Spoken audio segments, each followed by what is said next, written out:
gearing up for war, don't get it mixed up. I come in I'm bringing commentary and the new releases. I put the hours in. Get play on X, scared destroy you when I'm Forza. If you ain't tuned into the down, cut the fix up. With some Xbox babies, put the switch up. See me gearing up for war, don't get it mixed up. I come in peace, kid. I'm bringing commentary and the new releases. I put the hours in to get prepared now. Play on expert level, don't be scared now. When I'm Forza, you ain't tuned into the down.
The only time I use OBS is when we streaming, like, you know, like the Game Awards or something. And Yeah.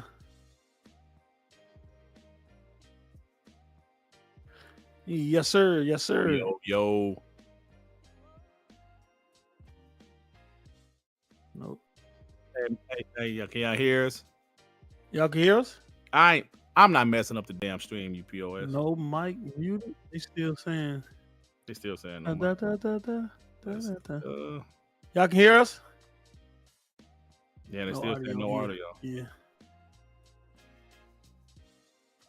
There you Yeah. go. Okay, you said there you go. Risky says there you go. Just be patient. Just be patient. There you go. You know, the cook got to marinate before we serve you. We just need to add a few more seasoning to the pot.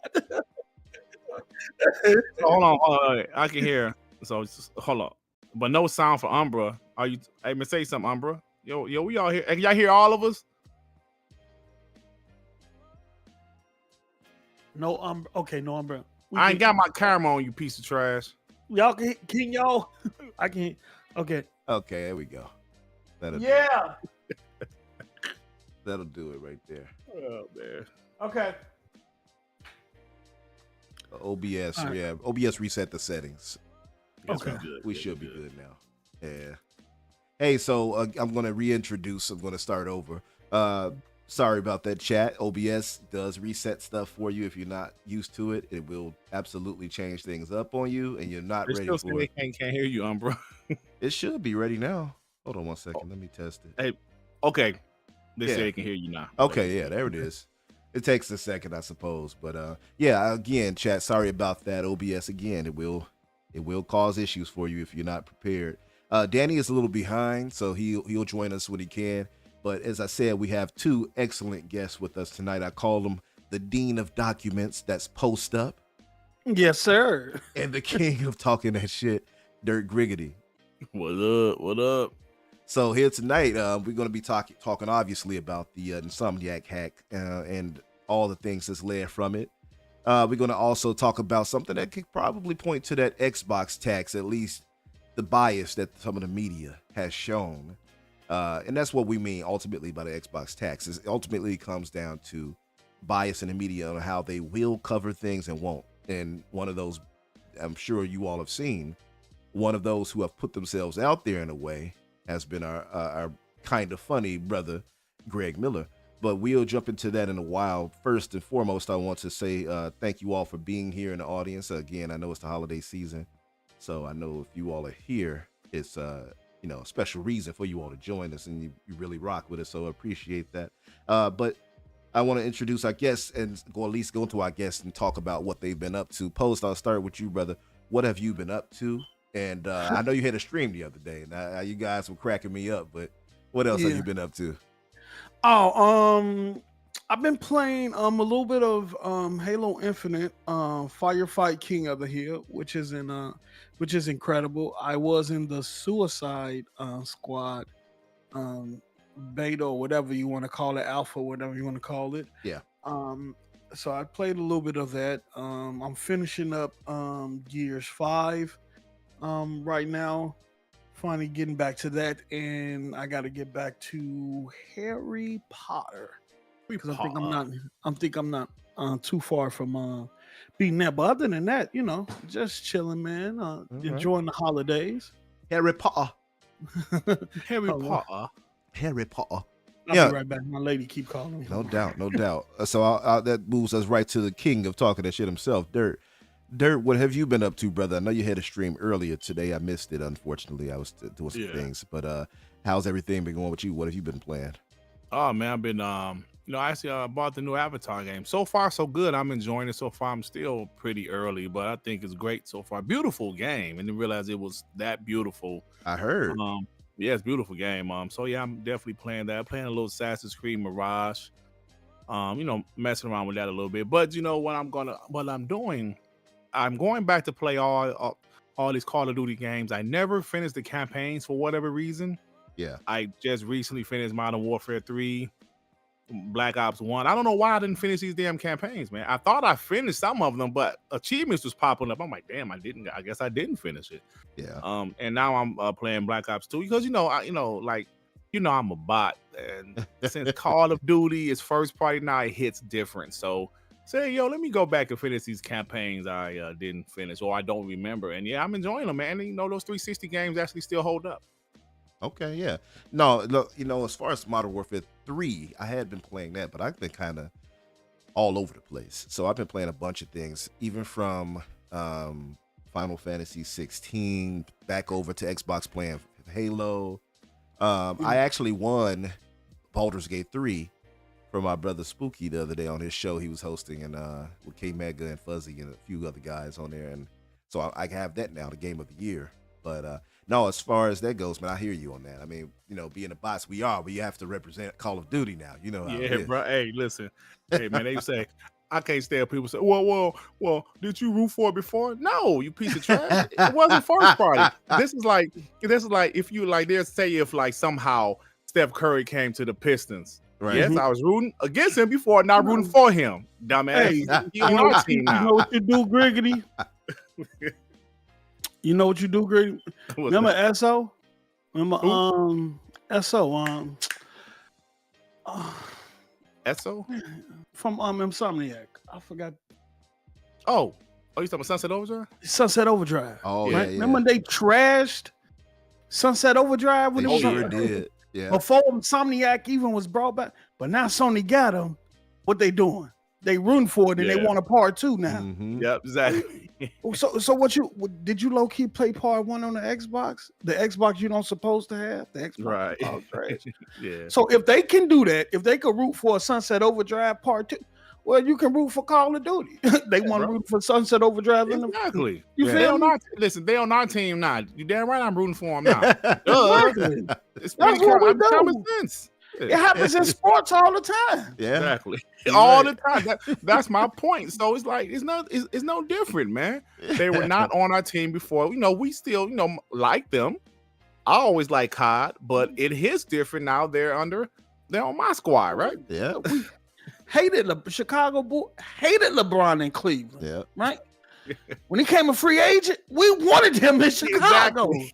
When he went to Miami, we started by hating his ass again.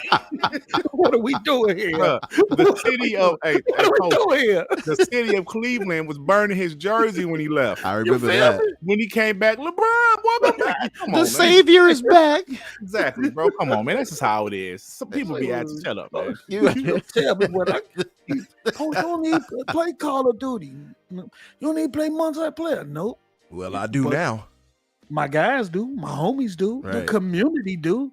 You know what I'm saying? Absolutely. I don't just have to be happy for myself. I could be happy for if my guys play something that I don't and Xbox go and get it. That's a fact. Oh, you know what I'm saying? Plus, y'all wanted us to support the devs. Well, hell, we support them now. You feel me? What's the problem? What's the deal?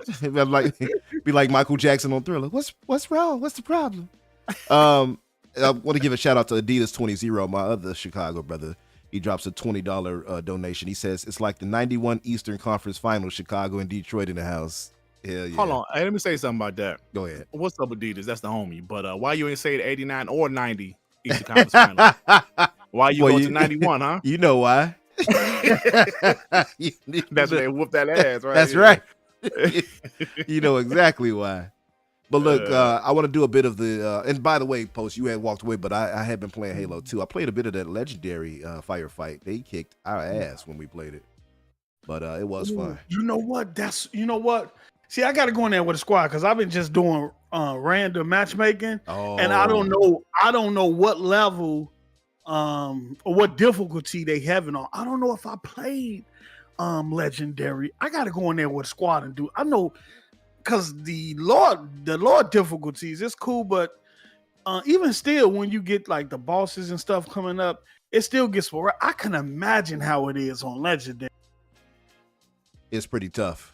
It's pretty I tough. bet it is. Yeah, it's pretty tough, but I'm it's gonna go fun in there though. with a squad. I love it, man. Yeah, you'll like it. You'll definitely get you a squad, and because we do it often. My brother, myself, my brother Jedi Knight Peter, and a bunch of other people, Red Dead Panda. So yeah, we love it. But I'll move to the news roundup again. Danny is a little bit behind audience, so I'll read some of this, and we're gonna move right into the main stuff because some of this is big enough to cover. So we had the whole thing with ABK. So Bobby Kotick, as we know, that is leaving now by the end of this year. But he's not the only one. So like they did a whole restructuring, as you all saw. And Post, I know you know this, having communicated with her often. Lulu, she'll be leaving by this January. Yeah, that's unfortunate. That was unexpected and unfortunate. And the way she put the tweet out, I think she was surprised. I think it seemed like it, right? Yeah, I think she was surprised by that. So she handled it with grace, but yeah, she handled it with grace. You know, shout out to her. Yeah, no doubt. Shout out to Lulu. I felt like, I don't know if I'm alone in this, but I felt like the way she was speaking, that type of energy she was on, I felt like that's what Xbox needed. Am I alone in that? No. She was talking. She was talking. She was somewhat aggressive with like the way she spoke, the way she tweeted. Yeah, I actually did like her a lot, man. I thought she was, yeah, she would have been a perfect fit, but stuff happens. Absolutely. You know what they always say? She's a firecracker. Right. Yeah. I think she was pivotal. Doing that whole process, especially when she made that tweet about what Jim Ryan had told them. I don't want a deal. I just want to block the merger. Oh yeah. I think that was a pivotal point and the turning point. Yeah. I think everything turned there because I think Microsoft started using that. Yep. I remember even Tom Warren, who I'm definitely going to mention in a few, had got on that too. And and he was like, wait a minute, what's this said and blah, blah, blah. Yeah, he was like, is this real? I remember that. Yeah. And then her memes. Yeah. Oh, the memes were hilarious. Yeah. I forgot about those. Yeah. Her memes was throughout the whole process. But I like that. She was aggressive. Yeah. She knew what the board members wanted, and she was out there fighting for it. Yeah. And she didn't hold no punches either. She was pretty much telling it like it is, exactly. without being disrespectful to Sony or anything like that. but she just kept it raw, which Kept it very raw. PR Yeah. do. You And know, that's they why all- it shocked us so much because we're not used to seeing that. Yeah, most PR try to tote the line, Mm-hmm. you know. But I think in that aspect of it, Microsoft had the totem line because the regulators was pretty much had a magnifying glass on them. Right. Activision was able to do what Microsoft couldn't. Mhm. And you saw that through like Microsoft was the good cop, Activision was the bad cop because Activision was saying even in the reports when Activision did their own reports, submitted their own, they pretty much said everything we wanted Microsoft to say, but Microsoft couldn't say it because they were the one trying to acquire Activision. So I love it. Yeah. Yeah, it's great stuff, man. It's been a crazy year, right? It's been a real crazy Crazy. year. You know, if you would have reversed the fortunes, you would have thought that what Sony is going through would have been Microsoft, and what Microsoft had this year would have been Sony. Huh? He said, Huh? you know it's supposed to have been doom and gloom at Microsoft, I swear. right? I'm supposed to be out of here by 27. Ain't that what they told us? He flops of power, no games, no exclusives, no studios, only Gears, Halo, and 4. My, how times have changed. Oh, guys. hey, Post. Hey, yo, listen, Infinite. I know you joined the community like a few years ago, bro. Yeah. Oh, I've been in it, but I just as far as podcasting, right, at right. least. Yeah. Right. But me and Post, especially Post, Mm, was in the trenches. You hear me? I believe it. It was beating our legs in. I know I say this all the time, but it's a damn truth. Yeah. It was beating our legs in Talk the Xbox, talk. bro. Talk the truth. Post. Xbox had how many studios in 2017, bro? What, about 5? Five. Less than that? 5. And Post was out there fighting a good fight. I was out there fighting a good fight because we felt that Xbox was going to be better. But listen to me for a second. We felt they were going to be better, but we ain't see this. We ain't see this. And it's incredible, man. And you know, I'm just happy. You know, there were so many people that flip flop to the other side, and we're up here like, look at you now, you idiot. And then they try to come back. We like, who am you, sucker? Who am you? Get your ass out of here, boy. Who am your ass? You know, let me tell you something. I knew it all changed on this day. I knew it was different on this day. When Nadalia came out in that interview and said that him and Microsoft are 100% behind gaming. All in. It was over. It was over. Yep. And I made it, and I said on one, I say, I don't think people understand the significance of what he just said.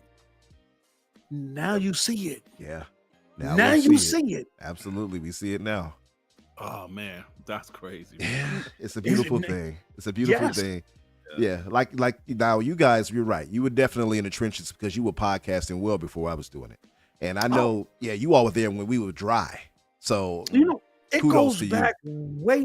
I'm back in the forums. Yeah. Let me tell you something.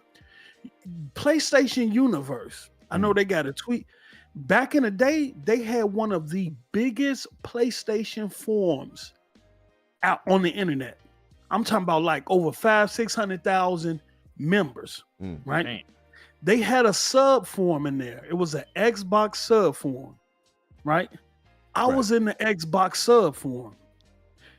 I don't even think people know about this. That Xbox sub forum was one of the biggest Xbox communities on the forum, on a PlayStation forum.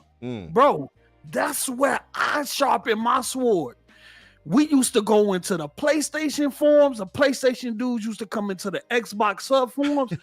It got so bad. We scrapped so bad with the PlayStation dudes on that site that they got the moderators to close the Xbox sub forum. Oh, they reported y'all like a Karen. Closed. They got so mad, they closed it. And then from that, it went downhill. Because when they opened it back up, a lot of the people didn't come back. And from there, that site ain't what it used to be. But back in the days, it was one of the biggest PlayStation forums on the internet. And that's where I sharpened my sword because we was on that board. keyboard and mouse. We typing paragraphs. We reply, bro. I'm telling you. It's funny because y'all heard of the site Game Facts, right? Oh yeah. Now, Okay. way back before I ever joined in to get into Spaces and on Twitter and all that, I was on there heavy, and they had the Xbox board there too. But PlayStation, our Hoove brothers would jump in there and decimate us all the time. I mean, I remember when it first started up, when the Xbox One, original Xbox started, and I remember how volatile the PlayStation guys were toward Xbox, and I just couldn't understand why they were so like anti-Microsoft and all that, right? Yeah. And the more and more it came along, you got to the 360, it turned around a little bit, and they would never get Kingdom Hearts. Then we get Kingdom Hearts. They were salty as hell over that. I remember that. And I remember during the Xbox One, that's when they got their get back. That's when the Empire struck back right there. Right. Yeah. Oh, they were on us bad, man. They got on us so bad. I eventually moved on from that site as far as that goes, and to Twitter as far as talking. But because it was too, like, you couldn't talk about anything. If you mentioned anything Xbox, it was somebody there to downplay it and tear the topic apart. But so I definitely get what you mean. But you all were on the PlayStation forum doing it. So you all were in the heart of the beast. But we wasn't, bro. I'm telling you, they had at one point one of the largest PlayStation communities on the internet, and back at that time it was rocking. But in the 360 era, we had ammo. Yeah, they couldn't just step on the. See, prior to that, in the OG Xbox One, only selling 5 million. Not having Madden and all that stuff. And, bro, we was getting cooked, right? But the 360 era turned out different because 360 was running all the third-party games better than the PlayStation 3. All the Japanese games that was once exclusive to the PlayStation 2 started coming over to the. We had ammo, bro. We was cooking. And back at that time, it went from them saying, "Well, I'm just PlayStation 3." They went from PS3 to hashtag PS3 360, meaning PlayStation dudes, Microsoft. Pretty much through they software lineup of first, second, and third party. If you was a PlayStation, you had to go get a 360, even if you didn't like it. Yep. Even if you didn't like it. Yeah, times change, man, and it's like you said, it's crazy to see the change in the landscape in general. Now we're hearing about unsustainable, and it's looking unsustainable on that side of things. We're going to get to it. We know who was really unsustainable. Yeah, because it's one thing to hear our words, but they don't have to hear our words. They can see those slides. Oh, no. Oh yeah, the proof is there, brother. Well, what they call us, green rats now? That what they said? Yeah, green rats.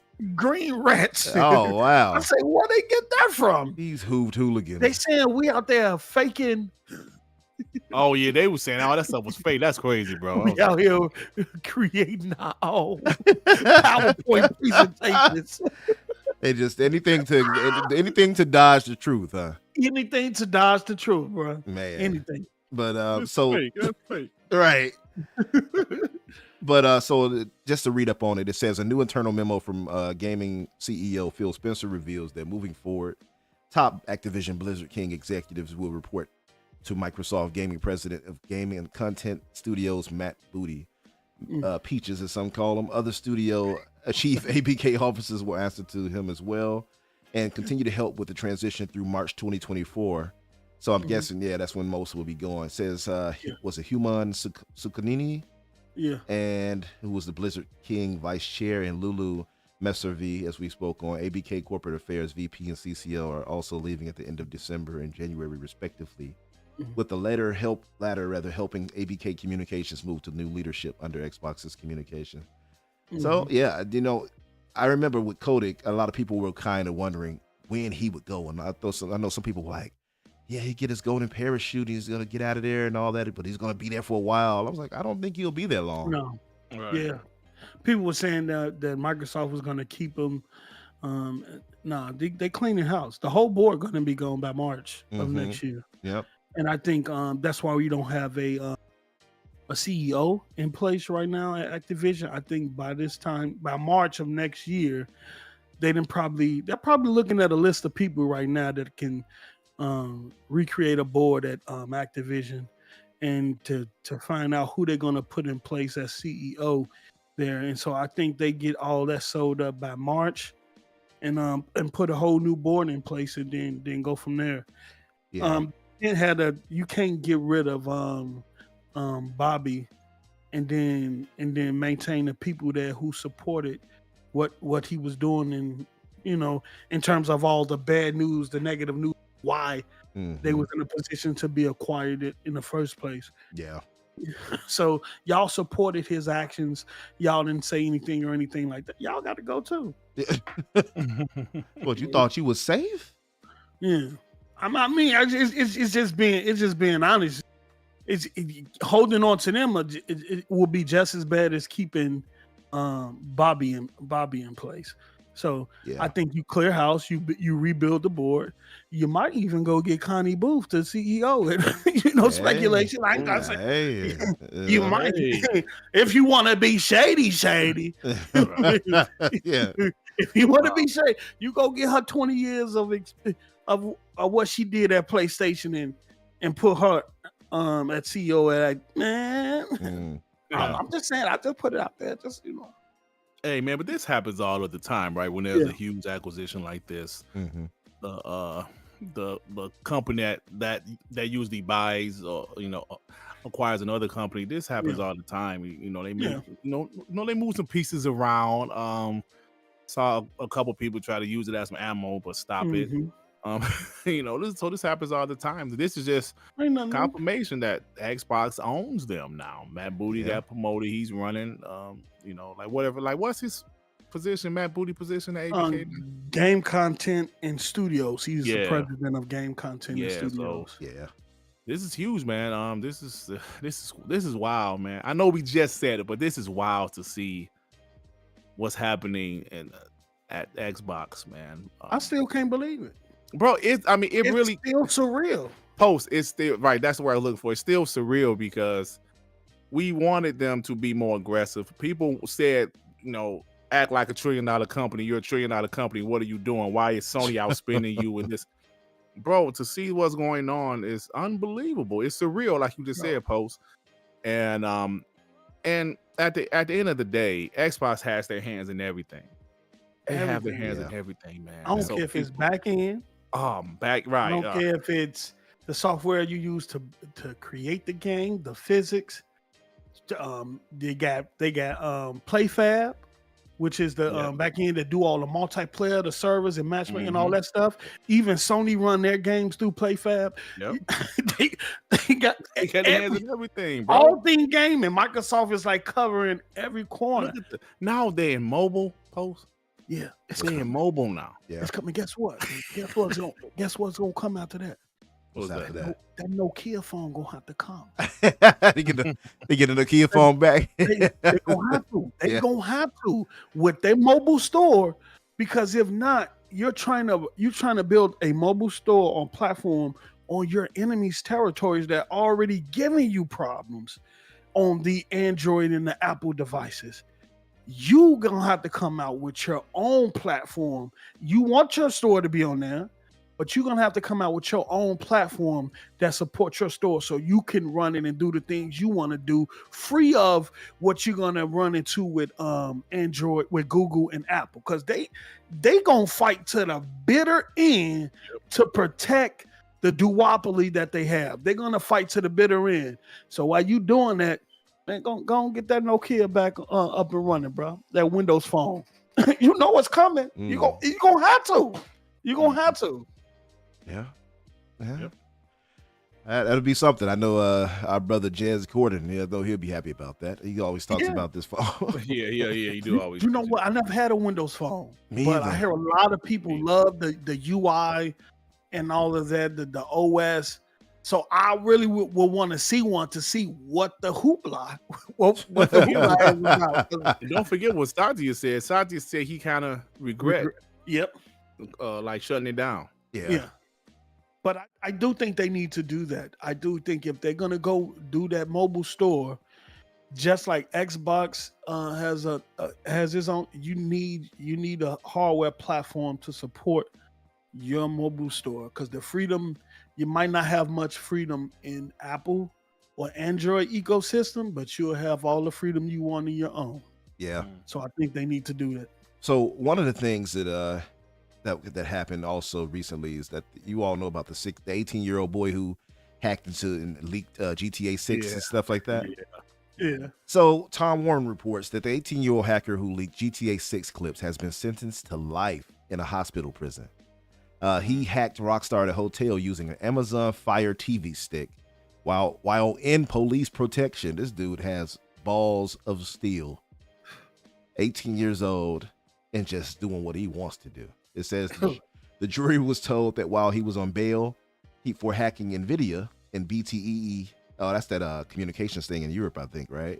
Yeah, that's the one because, I remember that during the ABK situation. And in police protection at a Travelodge hotel, he continued hacking and carried out his most infamous hack. Despite having his laptop confiscated, Kurtaj managed to breach Rockstar, the company behind GTA, using an Amazon Fire Stick, his hotel TV, and a mobile phone. Kurtaj stole 90 clips of the unreleased and highly anticipated Grand Theft Auto 6. Crazy. What?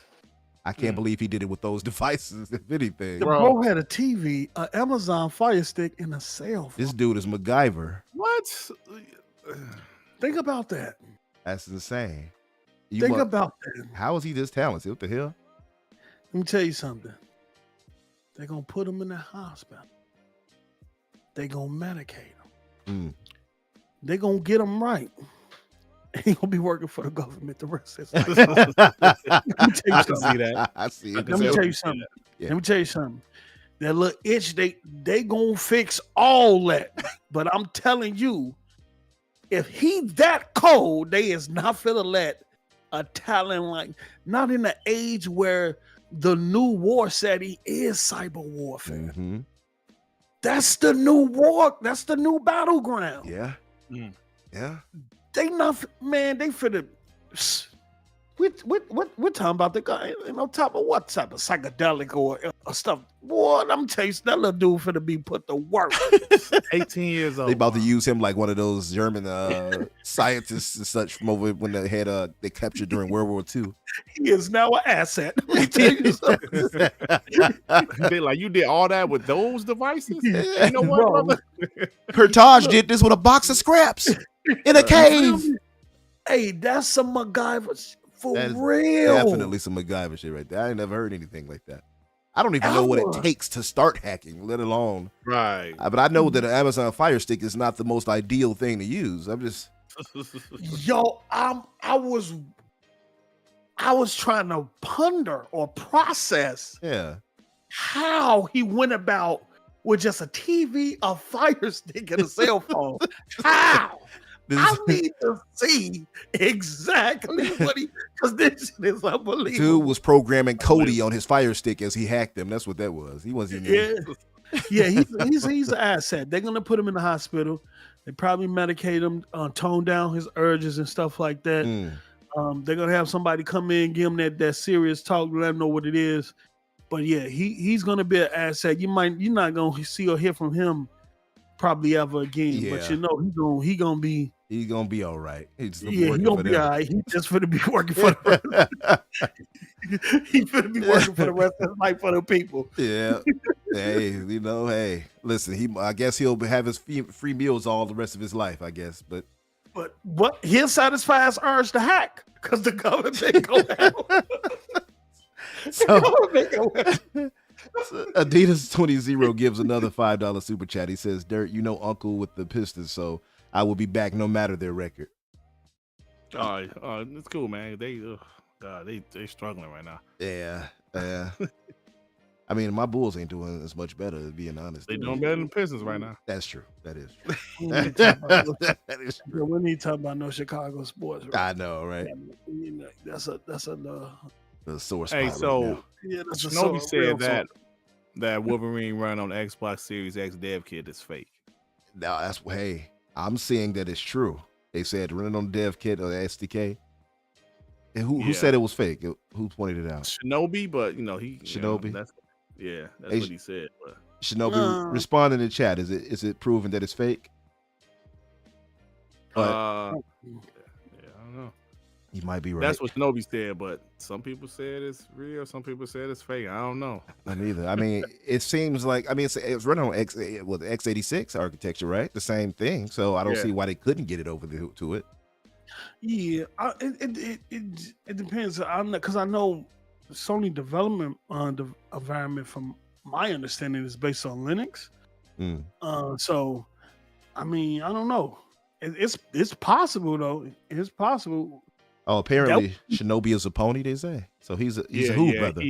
He kind of is, yeah. Okay, well, never mind. I can't take. He's the only one I saw that says fake. Everybody else kind of. Oh, so he's in denial, like they were. Okay, I got it. David Jaffe said, "Play it early on Xbox Games." I saw that. Yeah, Shinobi just responded. Okay, Neo Game Sparks. We tweeted the tweet that says, "Oh yeah, that's what I just thought." Yeah, and then he said it's fake. Damn, people are believing anything without hesitation now. He's left. And what proof does he have to say it's not real? I don't know. Just his wish. Yeah, it's just his wishes. Anyway, yeah, I'm gonna run with it as being true until told otherwise. We got Max City ENT. He gives a $5 donation. Thank you, brother. He says, as we should, Xbox is finally in a great place. I'm extremely happy. I'm a bot. Ponies need to call Sony to the carpet and ask for better. That's right. Talk that shit. I mean, we're good over here. Yeah. You know what's crazy? Even when I saw, and I know we'll get to this, even when I saw the roadmap for Insomniac and I saw all those Marvel, I wasn't mad at all. Me either. It didn't even bother me or anything like that. The first thing I'd say is for the next 7 years, they finna reuse a lot of animation. They finna charge. So it's interesting you said that, because I actually I have a question on that from what we saw. And did you all see the gameplay of Wolverine? Yes. Okay. Yes, so I'm going to ask this, but I do want to go to something, and I'm going to come back to it. But so when you saw that, now I don't think it looked bad. No. But did it look like a little like Spider-Man-ish in ways to you? Yeah. Look, God of War from the camera angle. Look, Spider-Man. Yeah, I don't know why he was humped over, tooted and booted. Just walk standing straight up, man. And he walked like Spider. He was walking like Spider-Man, pretty much. When he jumped on the wires and stuff, he was walking across the wires like Spider-Man would do. Even when he was running across the building, it was pretty much the same animation. Now I did see some more footage of it where it was more polished and things like that, where the combat was a bit sped up, because in the alpha footage it was a little bit slow. Right. But I wasn't even on the polished footage. I still wasn't impressed. I think after I saw Hellblade 2, I just can't settle for anything. Anything less would be uncivilized. Thank you. I mean, and that's And then I'm looking at Microsoft roadmap, and I'm saying, look, 40 IP in development. A majority of that is original and new IP, and they got what? Blade and Indiana Jones as licensed IP. So we got our licensed IP, but we have more original and new IP than we have. I'm good, man. I'm not scared of that Marvel roadmap. Yeah, I'm not either, Pope. And I'm glad you said that, because I'm exactly the same way as you. So when I saw it, I was like, "Oh, that's cool. That's fine. That roadmap is fine." I'm like, "But damn, they're only doing Marvel games, huh?" Okay, cool. That's fine. But when you think about new IP, bro, PlayStation doesn't want to do that. They're super hesitant. They don't want to do any new IP. The community ain't buying them. They ain't. No, because look, bro, we know the PS5, the casuals chose the PS5 so far this generation. And bro, they buying COD, they buying FIFA, Madden, 2K. They will buy Spider-Man, but that's like one of the biggest superheroes in the world. But I thought the game looks fine, like for it to be early. I think it looks good. But I mean, it's Insomniac. I'm expecting to see some similarities between that and some of their other games. But just moving forward, I'm sure Infinite gonna bring it up. But you think about some of the stuff where they're coming out, splitting up Spider-Man 3. We got Venom. We got bro. That shows you that these budgets of these single player one and done games, they're just not sustainable anymore, bro. Not at all. They I mean, can do people are getting tired of the Marvel movies. Yeah. True. You mean to tell me people ain't finna get hero? Yeah. Hey, I Start- remember. Yeah, something like that fatigue starting to set in, right? Yeah, Yeah. I remember at the PlayStation Showcase, one of the ponies in the community, I won't say his name on Infinite Show, but he was like, are you starting to have sequel fatigue? Are you starting to have fatigue? Of course, he said that. I still got it on like a clip of it, but then he kind of just changed his tune once the game came out. Yeah, the game is great. I'm like, oh, yeah. I remember what you said. Switched I up. remember what you said. Yeah.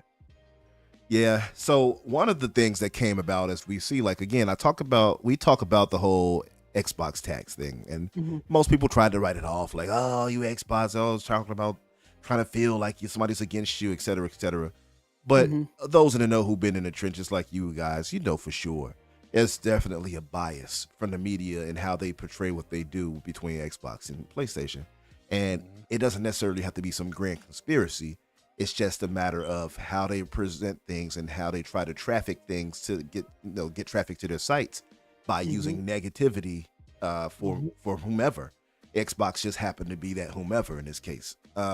So one of the things that came about is, and I don't dislike the guy, so I don't want that to be misconstrued. Greg Miller, I think he's an all right guy. I know some people don't care for him and his jokes and his tone and how he can say some things, and people didn't really hold him to account.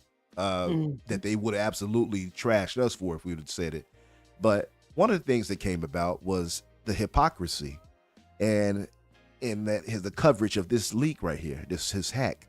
Now the hack is definitely egregious. They definitely affected the people there in Insomniac, so a lot of them were docs, unfortunately, too. So I don't want that to be lost in this whole thing. Absolutely. I don't want to ignore that, I suppose. But I feel like it's silly when you say we're not going to cover this, and because of the personal stuff you have there with the people having been doxxed and things like that.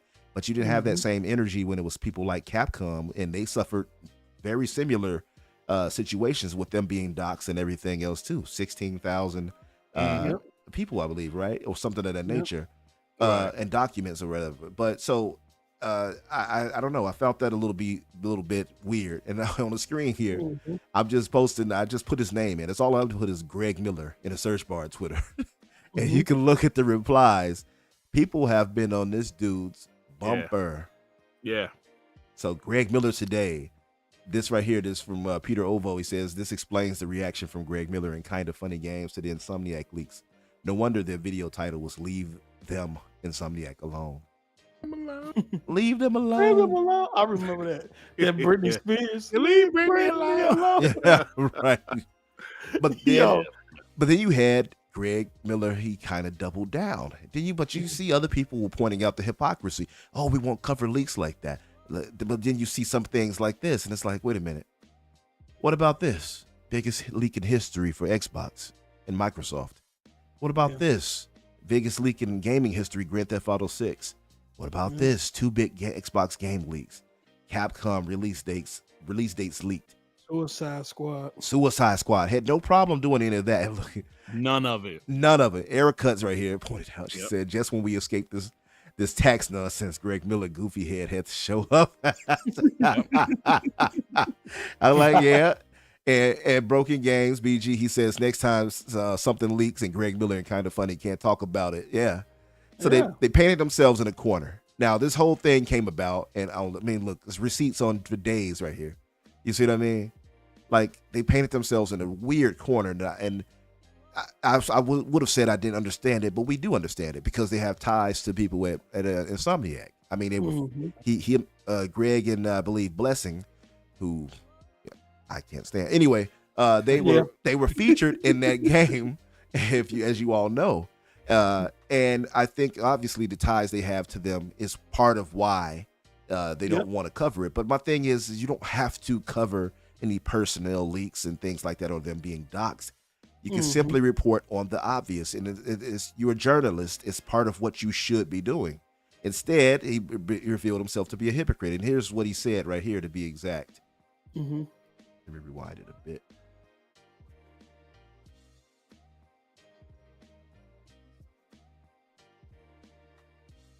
That's really low. You know what? Let me switch it to the other audio. Give me 1 second.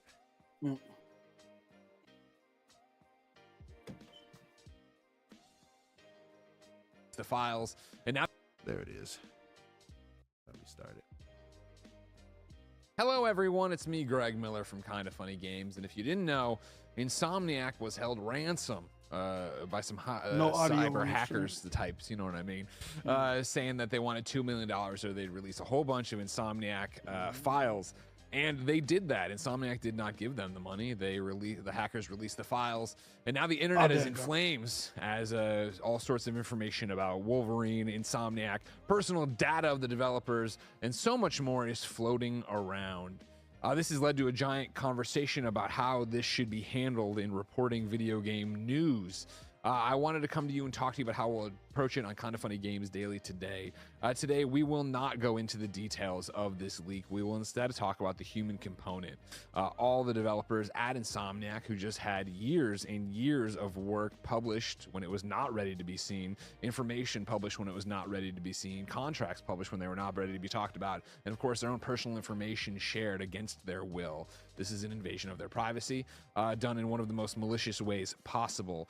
So today on Games Daily, we will focus on the human element of this. Of course, going forward in the years to come, there will be references to this information because it is out there in the public sphere, but we don't think it's newsworthy today when so many people, actual human beings, are in a lot of pain. So that's how we're going to do it today on Games Daily. So let's start the show. Hello, everyone. Yeah.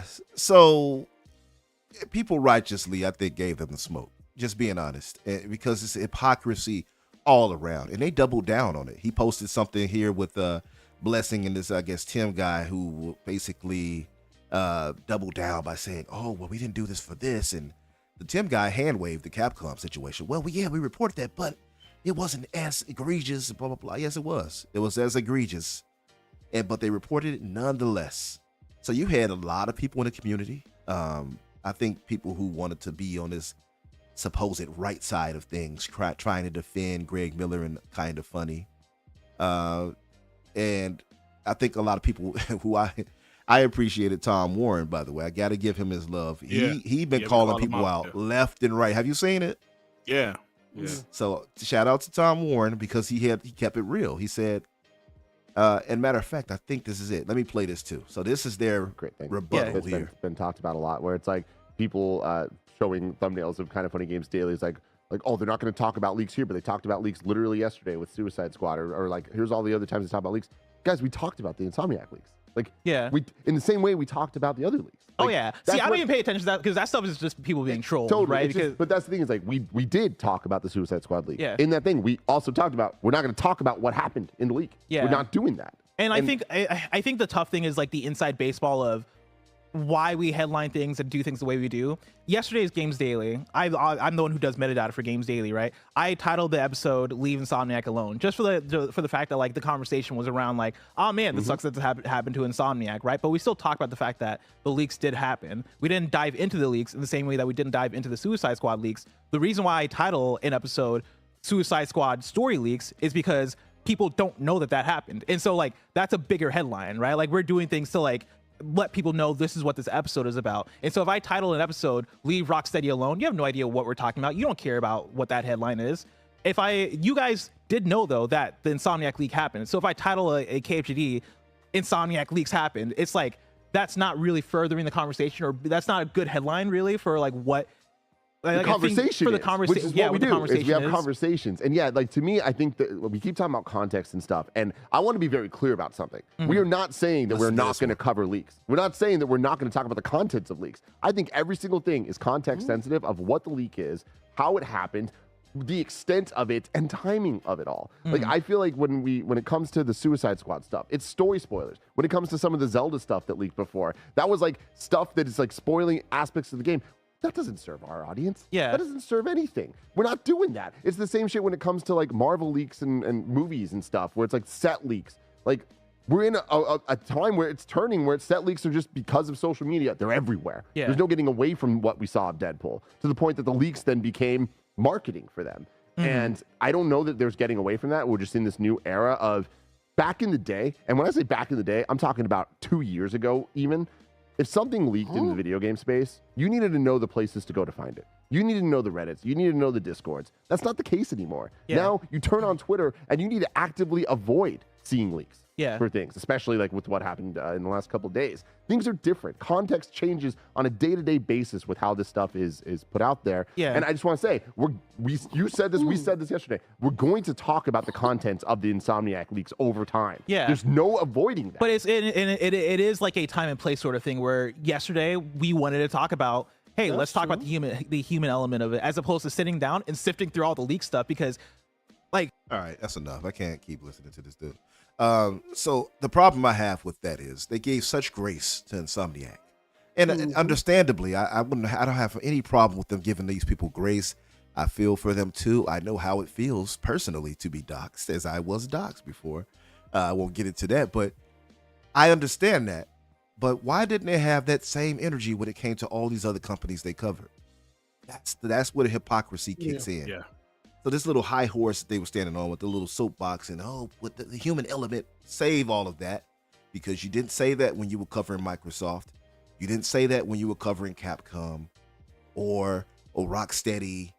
Like, save all of that. I think it's just a bunch of bull and BS. What's you guys' thoughts on this right here with Greg Miller and Kind of Funny?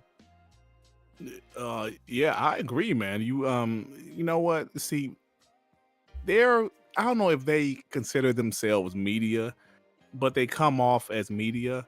You know, Greg Miller is a guy who was obviously at IGN, which is like a media site. So Kind of Funny Games, most people would consider them media. They report on the news and things like that. People expect you to do a certain thing. I know we all have our individual biases, but when you're in a certain position, you should not try to show that. I understand Insomniac is your homies. You guys are friends. You guys have been in the game. But you can't do that when you do it for everything else. I mean, we expect you to talk about it. Like, you can't say, I'm talking about everything else except for this. Right. No, you can't do that, man. That's just not right. And that's why I'm so glad so many people called him out. Like Tom Warren, I saw, was it ACG? Yep. Even the ACG. other guy, M something. I can't remember the other guy's name, but they were like, yo, MVG, that's his name. That was like, this is BS, bro. You can't do that. Like, us Xbox guys, we don't know like Phil and them personally, but we talked about the damn leaks. When Xbox had those leaks, everybody talked about it. You know why? Because it's gaming news. There were some things that happened with Xbox. You think me as an Xbox fanboy, I wanted to talk about? No, I didn't want to talk about how Redfall got terrible reviews. I didn't want to talk about certain stuff. But guess what? We did. We ain't like it, but we did. That's facts. You know? But so for these people saying, no, come on, it's all BS, bro. It's hypocrisy to the fullest right here. Yep. It's ridiculous. 100%. Let me break this down. Let me break this down for you. Bring us on with this one, folks. So the metadata dude say, okay, we know we gonna get pushback, but I need to put a label up here to click and paste everything. I still need the clout chase. I need a headline to clout chase, even though I know the community is gonna push back. Right. But I need to put a headline up here like we whining and trying to protect Insomniac, because when the people see it, they gonna want to come and see. Oh man, you can't make this shit. Let me tell you something. Oh man, look, man. I don't even think journalists exist in the gaming media. They're fanboys with a platform. Ooh. Whoa. They're fanboys with a platform, right? And I look at this in the same act, and this is what an Xbox had, because I guarantee you, if this was an Xbox studio that got hacked and leaked like this, you wouldn't hear none of this. Everybody will be talking. They might not be talking about, we don't need you to talk about people's personal information. We understand the severity yet. We don't need you to talk about the story. We understand spoilers. even though I had access to the data, I didn't read none of the story stuff. I Right. saw some of the gameplay. I didn't read nothing dealing with plots because I didn't want to know. Same. Right. Yep. But it's over 1.3 million files in here, right? And there Mhm. is a multitude of things that you can discuss and talk about. We seeing, and it's not just kind of funny. It's GameSpot. They chose not to GameSpot talk too, about right. it. Sure Yeah. did. Push Square chose not to talk about it. Mhm. VGC chose not to talk about it. Jeff Grubb said he's going to be selective in Mm. what he say. Oh, and now all of a sudden, Mama, they out there stealing Insomniac stuff, Mama. Mama, this hurt, Mama. That's what they doing. Yep. I feel so hurt. Keep the same energy. Yep. It reminds me of, and I said it before, when David Jaffe was saying he don't like when developers put their personal life into characters. And that's what he was saying about Kratos. Mhm. You know, let Kratos be Kratos. I don't care if you went through this. I don't did that. Similar to how Rod Ferguson put his personal life in gears. Yeah, he did. When removing the cigarette. Leave your personal life and your personal opinions. Okay, we understand. Okay, you got a relationship with Insomniac. They put you in the game. We can see that. Mm-hmm. We can. It is plain. It is plain as day that we can see that. Look, Right. you can be caring towards the situation. Look, I don't wish this upon no one. Right. Right. I don't wish this happened to no one, and it's sad that it happened to Insomniac. But at the end of the day, the news is the news. It is. I'm from Chicago. We see unfortunate shit every day. Every day. Every day. You turn on the news in Chicago, you go do that. Stop the news agencies from now. Don't get me wrong. It's bias in news too. You see that what happened or going on overseas where some news stations choose to be biased. I mean but the news is still getting reported. It's still getting reported. Now you done made 50 videos about GTA 6 leaks. You know why you did that? Because you said in one of those videos you ain't nobody at Rockstar. You want no friends with nobody at Rockstar. Mm. So that gave okay. That solidified. Okay, I don't know nobody over about this. This is what we talking about, man, y'all. This is why this is the bias. This is, and it ain't not got nothing to do with Xbox, but this is the tax we talking about because we know if this was Xbox, everything could be outside of the personal information. Y'all be talking about everything. It's facts. Yep. Y'all be talking about, y'all won't talk about we're gonna be selective. So kind of funny would have had about 50 videos, GameSpot. I mean, y'all clout chase off negative Xbox news. It's facts. But this is what we're talking about. It's okay even if you know somebody there. You know what I'm saying? You have a job. You never let personal or things affect the bag, right? Mm-hmm. Or get in the way of business. But if you're a journalist, a true journalist, a real journalist, regardless of who it happened to, you're going to report the news and don't determine what you feel is acceptable to your audience. Right. Let your audience decide that. That's right. What are we doing? Yeah. 100%. And it's like you said, you don't have to share out super sensitive stuff. You don't have to tell what the story is going to be. You don't have to obviously cover anything that involves doxing. But the relevant stuff like us knowing about Venom, I mean, that was kind of a foregone conclusion. But that Wolverine, seeing the gameplay for that, us knowing about Spider-Man 3, us knowing about the X-Men, all of that is fair.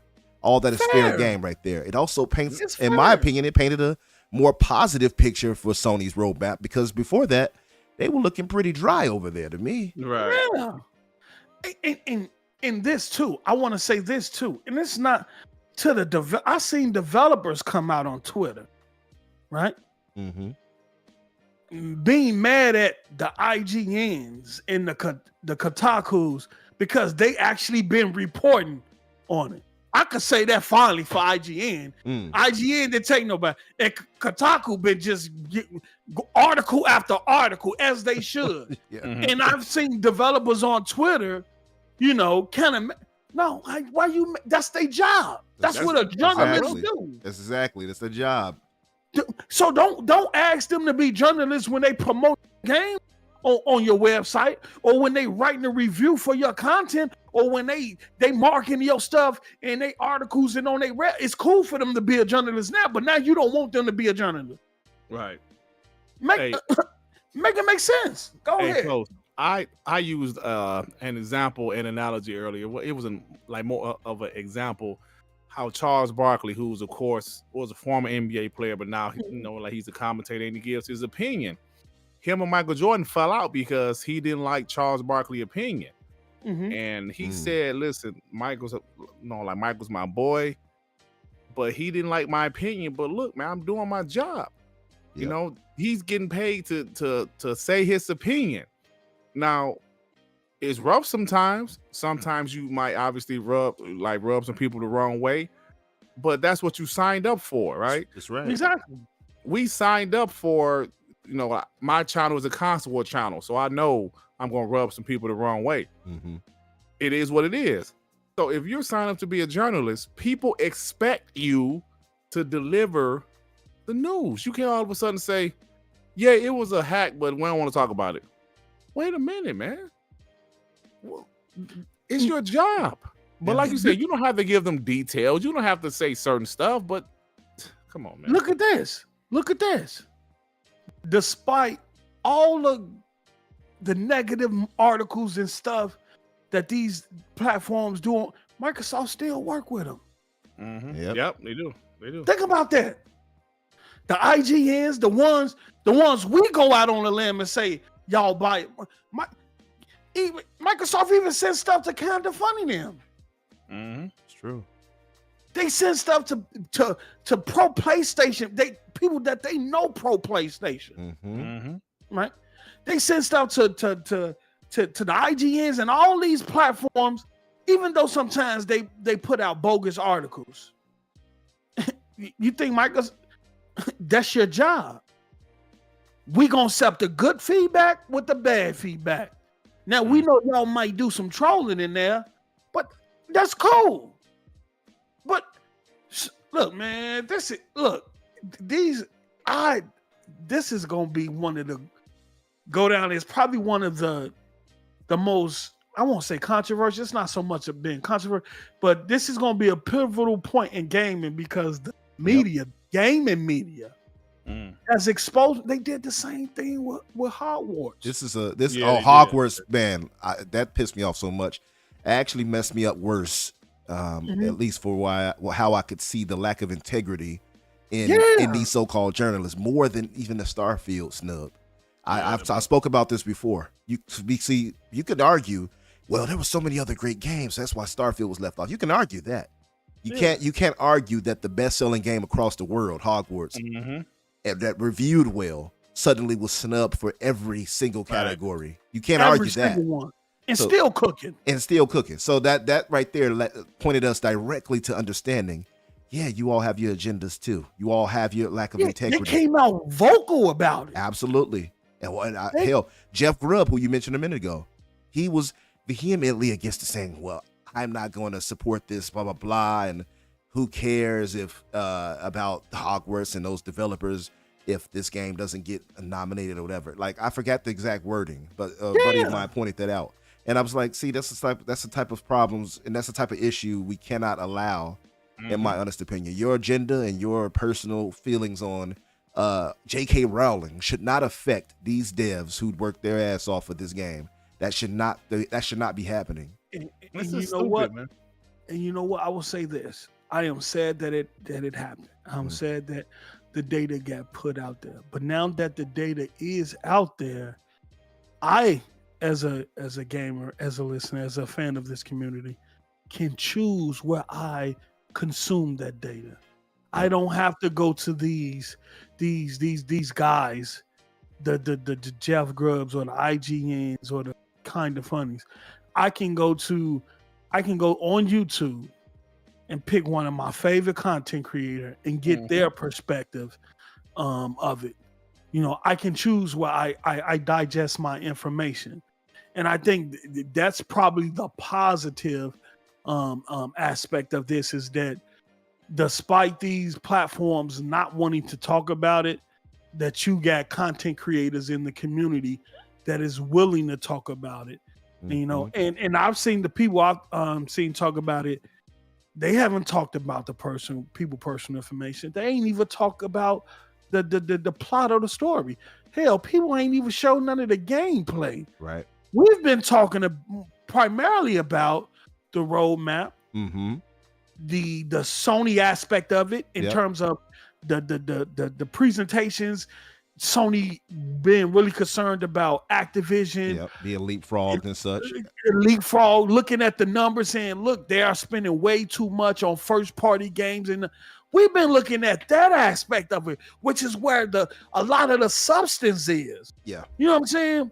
After we see Wolverine, we're like, I thought, you know what I'm saying.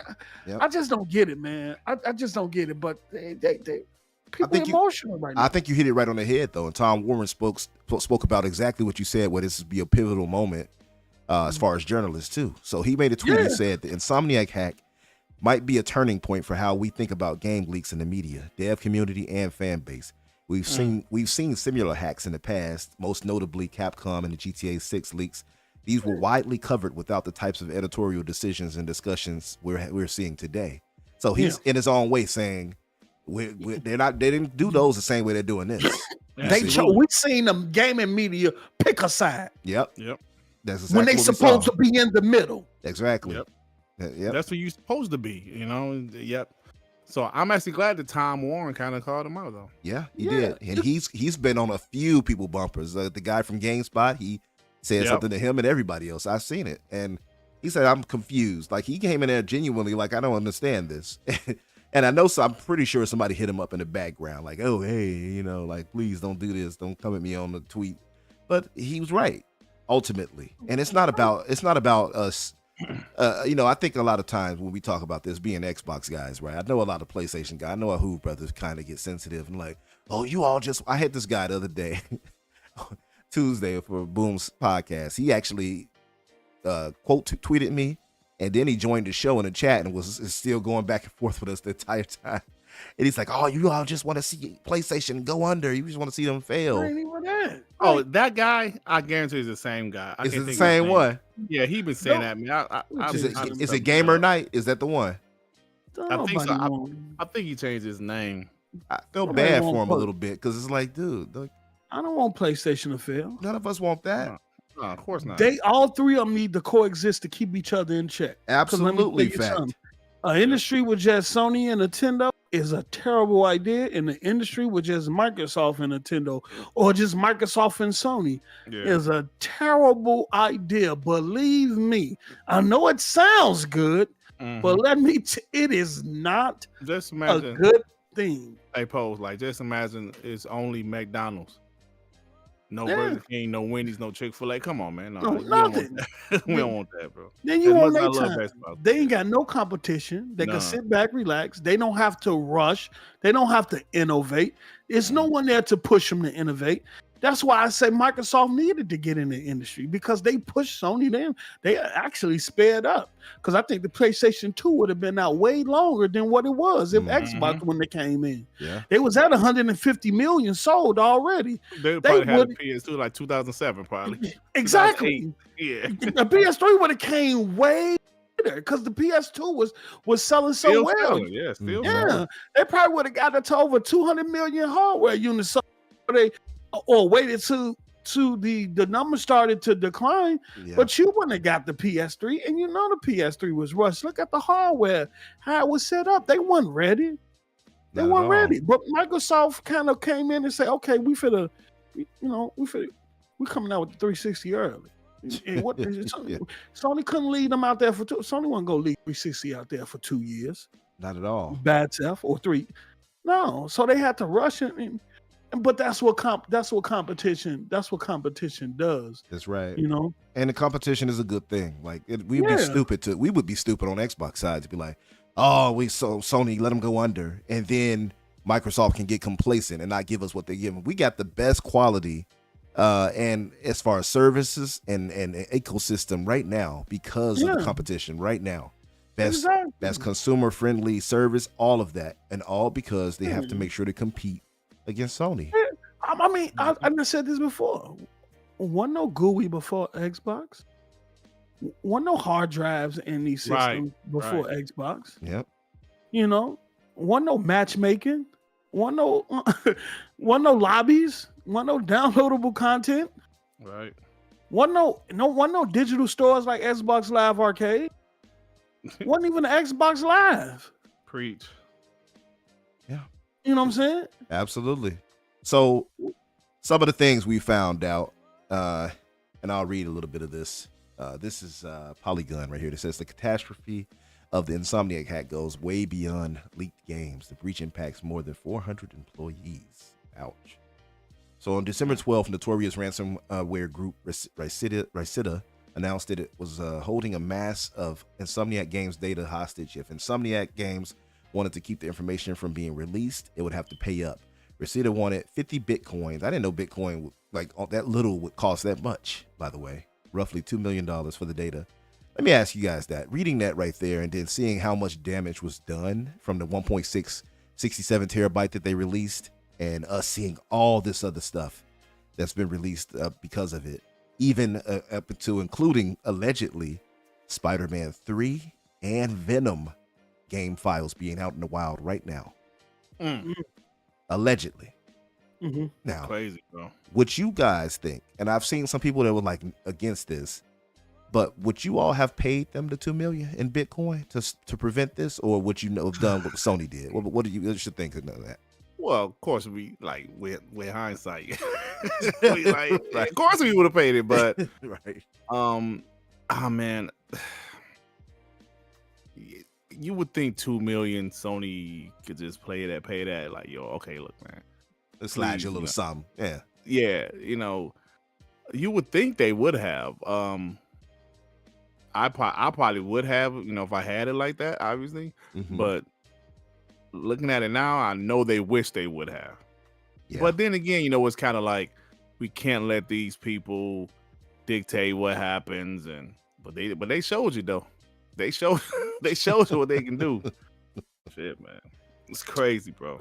I think I look at it like this: in cybersecurity, you have, and that cost the cost of paying the ransomware people versus the cost of how much it's going to take to figure out how the hack was done, whether you're going to do that internally or bring a third party, with the financial impact of that data being leaked, and you waited is it cheaper to let the data leak versus paying the ransomware people? In this case, they were stuck between a rock and a hard place, because if you pay the ransomware people, you open up the floodgates. Yeah, Right? that's true. Yeah. You open up the floodgates, and then you got more hackers trying True. to gain access that's to your true, folks. system, because they're man. gonna say, okay, Sony out here paying in Bitcoin if you hack, and then you're just gonna get a whole host of other hackers gaining access to Sony systems and hope that they get paid in Bitcoin too. The other end of that is say Sony, I guarantee you, they tallied the cost, the financial impact on them with that data leak. They looked at that versus paying the ransom, and this was a conversation. Believe me, this was a conversation. Oh, it had to be. Had to do a cost evaluation. Yeah. And they felt it was in the best interest of the company not to pay and just let the data leak. Is it going to be a big hit, a terrible hit to the company? Yes, but over time you can get over that. Yeah. Right? Over time you can get over that. My only question is, Sony is not the only one at play here, because now it's a financial impact on Marvel and Disney. That is a great point. I'm glad you led to that. Yeah. By the way, Yeah, I want to read a comment. Go ahead. That's a great point. Does, man. Yeah, that's why I wanted to let you all. I specifically wanted you on, both of you on here, just to cook Just the way you're doing right here. Now we getting getting all of the getting all the ingredients together right now. We always got the main dish prepared. So I saw a comment. Wilfrey Rosario said, "How about Sony fix their security issues? They got hacked like 3 times this year. They suck, bro." He's not wrong. Yeah. Well, that's where that money's gonna go. And in Chaos Sante, another great point.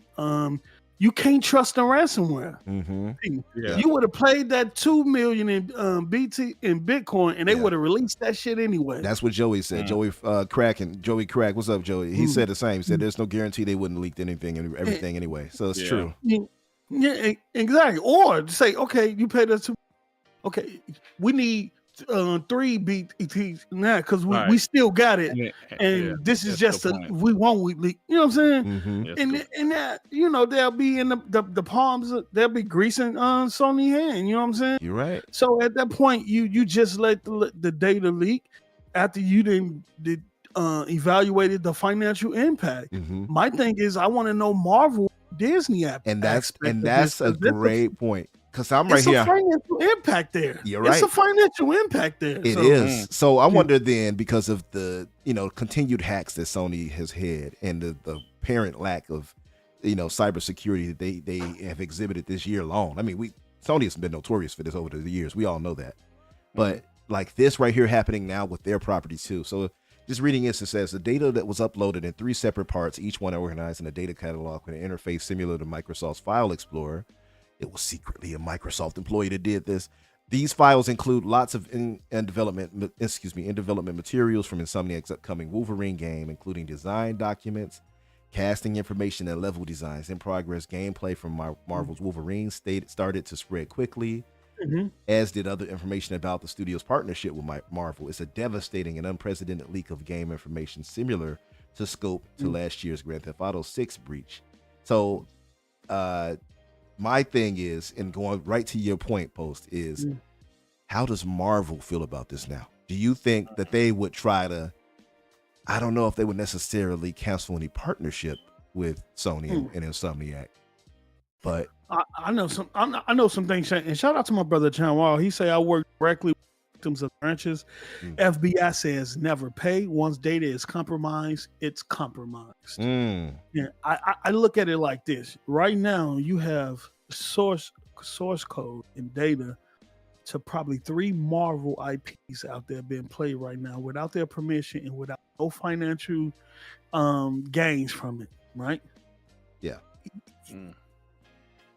Look, I don't know if they wrote in the contract about the consequences or of data being breached or leaked or hacked during the period of games being in development. I don't know, but all I know is it's a Marvel and Disney IP out there right that's being played, that's being modded. They got a foundation of work from ain't no telling how many I've seen people making mods already. Yeah. I've seen people making mods already. The Scarlet Witch. I saw one. Yeah, I saw a Scarlet Witch mod. Yeah, Disney is not happy about it at all, and it's going. And I don't know I don't think the roadmap stay the roadmap. I think Wolverine has to come out quicker now. You can't wait at this point. You already got a vertical slice of it out in the open, and people are starting to mod it, and people are starting to play it. You didn't already, from Sony perspective, and from Marvel, you didn't already lost a lot financially. Yeah. You have to speed up. You have to speed up that roadmap now, and you have to get Wolverine out as soon as possible because you need to start get whatever you're going to get from it and move on.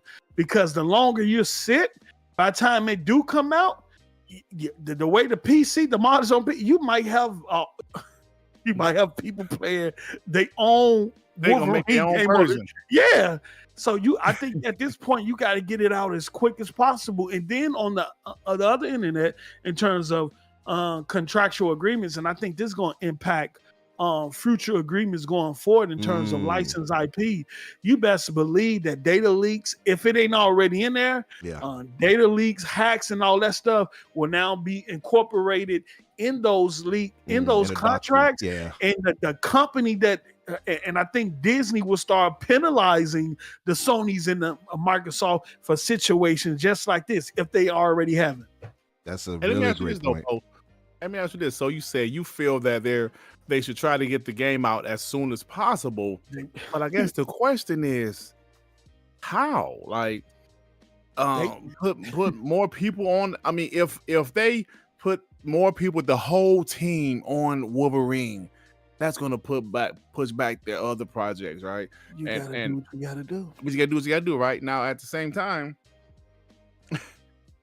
That's why I said it's Will gonna they- impact the roadmap. yeah, okay, you did say that, but but is another option to go ahead and cancel it? Is another option to I reboot don't- it? If they Nope. cancel this, because it's in the files too. Let me read this, by the way, so I can kind of shed some light on that thought, at least the way I interpret it. So it says X-Men license terms, right? Just off this right here alone.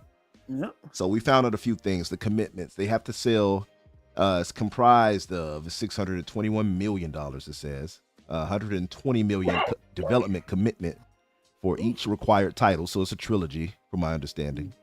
Released by 2035. Sheesh. Exclusivity between blah blah blah, and it says Marvel royalty termination. So this is where that Marvel, neither party has a right to terminate the agreement for convenience. However, if we do not sell through at least 6 million units on PS5, PC combined of one of 3 major titles in the first year after its PlayStation console release, either party may terminate the agreement. If we terminate, we must pay Marvel a fee of $9 million breakup fee rather. Yeah, I know. And plus all unpaid portions of are all guaranteed. If Marvel terminates, the foregoing fees are waived. The result is that we would not develop any further titles under the agreement. So I wonder then if they do it, Marvel can just up and pull it out and say, hey, well, we're not going to get any fees from you, but they could cancel it. That's what I'm taking from this. Marvel can do it. Sony Exactly. Can. Right. If Marvel could cancel without any penalization from Sony, Right. but Sony can't cancel without getting penalized from Marvel. That's what it looks like to me. And I don't know how the whole contract is, but I can't believe that it's nothing like this to protect themselves against hacked and data leaks in there. I just don't believe. I believe it's some form of that in the agreement. But if it's not, then moving forward, I'm not just talking about license IP, but with all third party deals and stuff, they're gonna start putting this in there. And the host in this case, which is Sony, or if it's Microsoft, anything, your data was leaked. My license IP was compromised. I need something back off that, because right now people out here paying Wolverine without our consent. Right? We're not getting any money off of it or anything, and and people will find a way around that ISP stuff. VPNs, you got the dark web. It's many ways you could get around all of that. You could play it. You could download a bill through a VPN and play it. Well, I ain't finna do that on your channel. I ain't finna get nobody nothing. All I'm saying is this. All I'm saying is this, man. If they haven't put things like this in their agreement, then it needs to go in there, because Sony is losing and Disney is losing. You know what I'm saying? And the only way Sony is not going to cancel it, because I think what Infinite was just talking about with X-Men and stuff and them terminations, I think that applied to everything from Spider-Man to Wolverine. So Sony, bro, this is crazy. Yeah. So the options,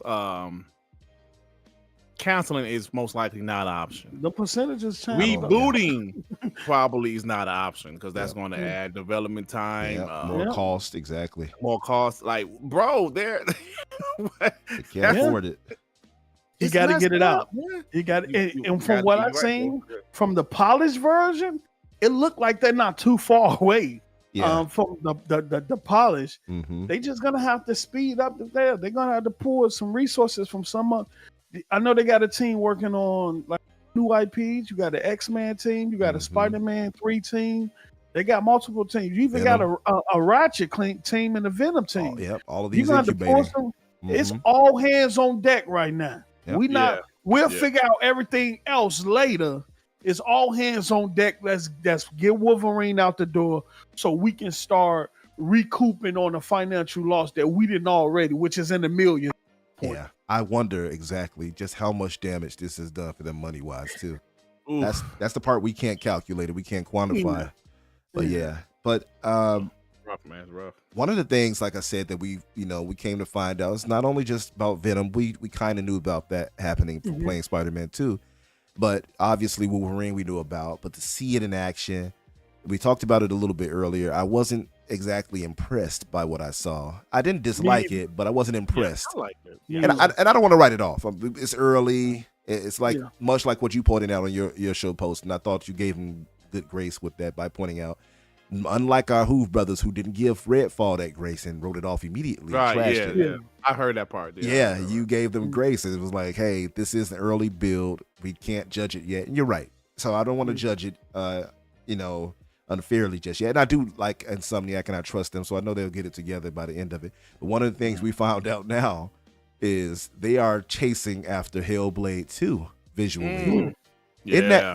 Ain't that something? I remember a time where our Hoove brothers were highlighting the fact that Microsoft said something along the lines of, we can't do exactly what The Last of Us did and things of those natures. Let me just say, I just want to interject just a little bit.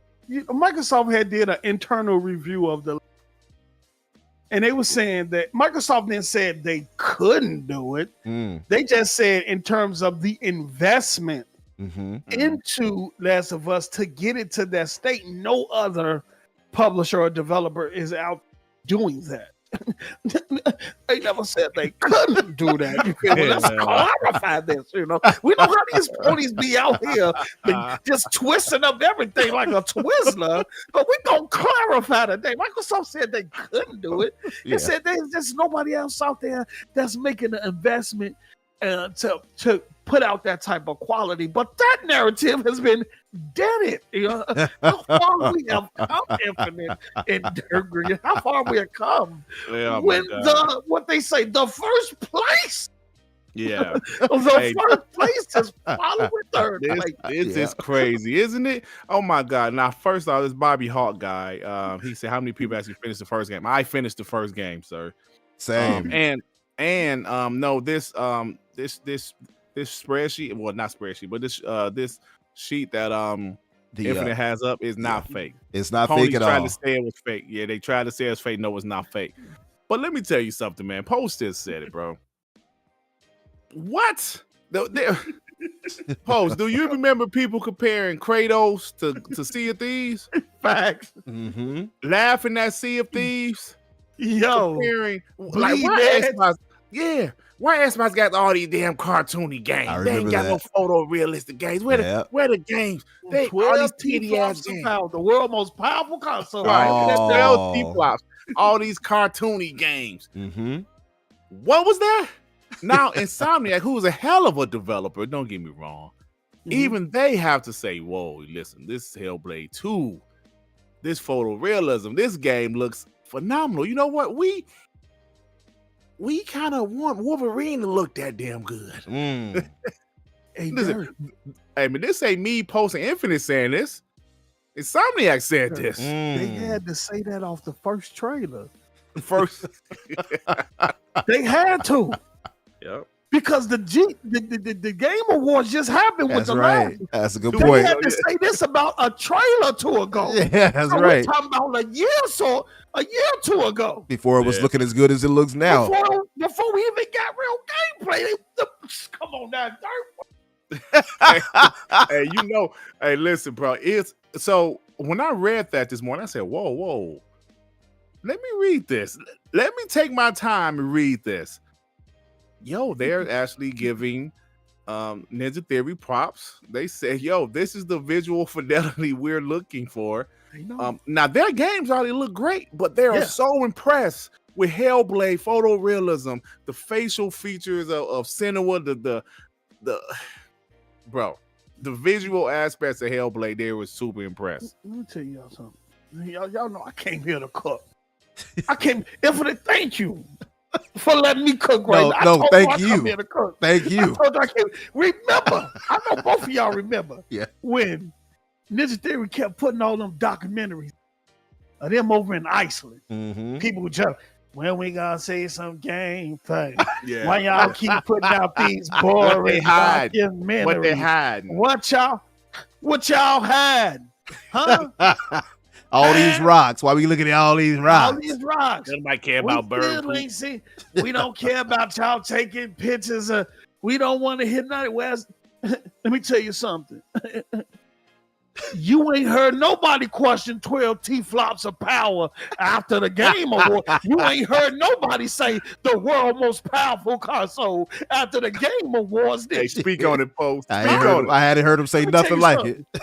I don't even know why Jeff put Hellblade 2 that early in the show. Because once it came on, everything afterwards.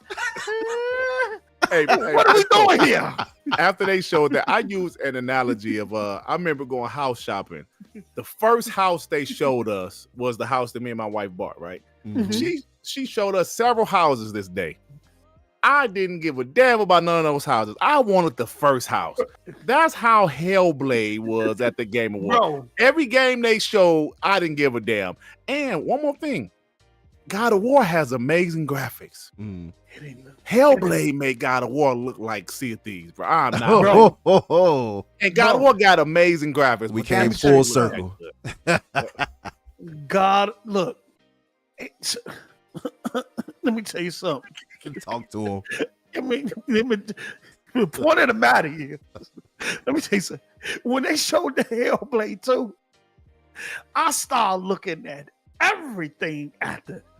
Ain't nothing come close. Nothing. Best looking game generation, what- easy. And Mhm. what's so incredible is that the stream and the YouTube, even watching it from YouTube, didn't do it no justice, because I think YouTube crushed blacks, which made it super dark. Yep. When I saw that video of Hellblade 2 In 4K? from the TGA, I'm talking about from the TGA Awards. Mhm. Somebody filmed it inside the awards, and I you saw was it. able to Yeah, see I saw you posted that. you saw how bright. Everybody was saying that Ninja Theory made the trailer intentionally dark. No, that's YouTube. That was the stream. When I saw it on that big ass screen, and how, cause see, the areas that was dark on YouTube and on the stream, Yeah. they went dark on watching it on that screen. Mhm. And I was like, wow, so it's way brighter than what I, man, let me tell you something. Look, this ain't gonna be the last. Cause y'all forgot the coalition over there. Coalition cooking, bro. And I already heard Whisper to him, Post. through the grapevine that they gonna make a statement with Gear 6. Yeah. Mm. I'm telling you now, I was told that Gear 6 is gonna be a statement piece. Oh, wait. But I'm at a look for how could you go up from Hellblade total?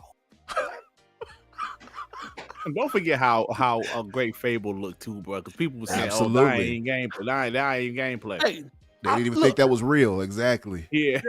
hey, let's go down the list. Xbox ain't got no game. Mm. Dead. Dead. Xbox ain't got no exclusive. Dead. Dead. 12 T-flops of power is here. Alive. The world most powerful console is Xbox Oh, ain't got no cinematic first-party games.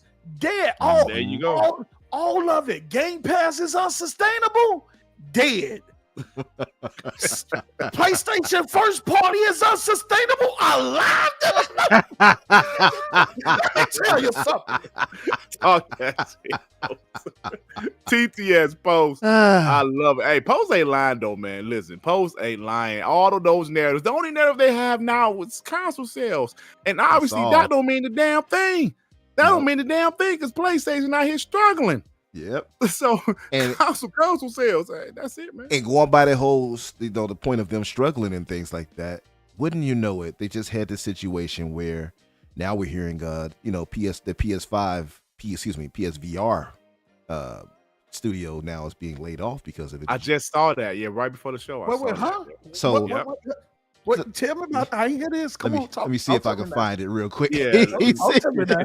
Talk to me now. Yes. Now, are they a PSVR studio or They just are. a VR studio? So they call First Contact Entertainment. So mostly known for their Firewall VR games. They'll be closing down by the end of the year. Yeah. Yep. Says the main It's a Sony reason. studio? Well, they were in direct partnership with them, from my understanding. It says the main reason for closing is the lack of support for VR within the industry. What does that tell you? Now, one of the things that our Who brothers tried to push on us was that PSVR. Oh, it's great. And I remember so many times telling them that VR is not the wave yet. You're going to have to get way further into the future before that's a real thing for everybody. And they were, oh no, we got this. Xbox doesn't have VR, but yeah, because most of us prefer traditional style gameplay. That's just what it is. Until I can actually plug in that thing like I'm in Ready Player One, I don't want VR. That's just me. And that's no shade to anybody who likes it. Shout out to Kay. I agree with you, bro. That's just me. Shout out to those who like it. Shout out to John, everybody. But it's just not for me. So these guys, it says, this is what they put rather. It says, after almost 8 years of working with the most amazing team I've ever had, I've had the pleasure of being a part of, I'm sad to announce that we will be closing the company First Contact Entertainment by the end of the year. The lack of support of VR within the industry has eventually taken its toll. As a AAA VR game developer, we are just not able to justify the expanse needed going forward. We are a team of fearless innovators willing to push new technologies to its limit. I am extremely proud of the team and grateful to our investors, our partners, and of course our community and dedicated and passionate players. It's been a wild ride. Thank you. So shout out to those developers. I hope they all land on their feet, but that's part of the issue here. And from my understanding, they were in close partnership with PlayStation. So so you saying Phil was right? Yeah, Phil was right. You remember they told us y'all ain't got no VR. I remember it well. Oh my! I was just about to say that. I remember they making fun. Phil lied. Phil told lies. It does what Xbox doesn't with VR. Yeah. Right. Hey, look. Hey, you know what happened with Phil? Phil and them, their intentions probably was to let a third party use the Xbox One X's VR. But they look at them numbers. Phil said, "Nah, don't nobody care about no damn VR." They say, "Look, that'll be waste of money right now. That'll be a waste," and he was right. So we're gonna leave it up to third party. We'll support it on PC. We'll support all the third party peripherals on PC. We'll leave it there. Let them make the investment costs, and we'll just see back and play the market and see how things work. If it goes somewhere, then we have the ability to jump in at any time. Right. Don't forget, Sony, Microsoft invited Sony out to their headquarters to look at their VR tech and Halo and HoloLens stuff a couple of years ago. Right. So you mean to tell me you spent $600 on a peripheral that the CFO of Sony just came out said it's no longer their priority? Huh? You talking about a peripheral that Z used as a prop, as a headpiece on his podcast? Because he don't do playing no games with it. He just sit it on his head every now and then. $600 It's an expensive hat to use as a helmet. Huh? Where? Xbox community? What? This what we doing? Talk to him. And don't nobody talk about VR no more. I don't know, except for Chris Hart. Where that dude talk about anything? He's sitting out there celebrating the $200 device that's supposed to promote engagement on a system that them dudes should be engaged in. Why do I gotta sell you a peripheral to a device for you to play that device when you got 100 controllers? We came to cook today. What are we doing here? $600. Yeah, bro. And ain't none of them on Twitter say they be so quick to pull up Phil quotes in old articles, they be so quick, the littlest thing that Xbox do. But the CFO just told you, yo, $600. They took that and ran with it. And none of you ponies didn't say anything. Y'all accepted that. Because y'all so worried about Game Pass and Xbox and Blade and Starfield. You just paid $600 in today's economy. Niggas got bread to waste like that. That's the quote of the night right there. Bro, I had to write it in the chat. $600. That's the chat. That's bro. No wonder why dude was getting them. No wonder why y'all got money to waste like that. We talking about $600, man. Wait, food, that's a gross. Bro, it's got you exacerbated.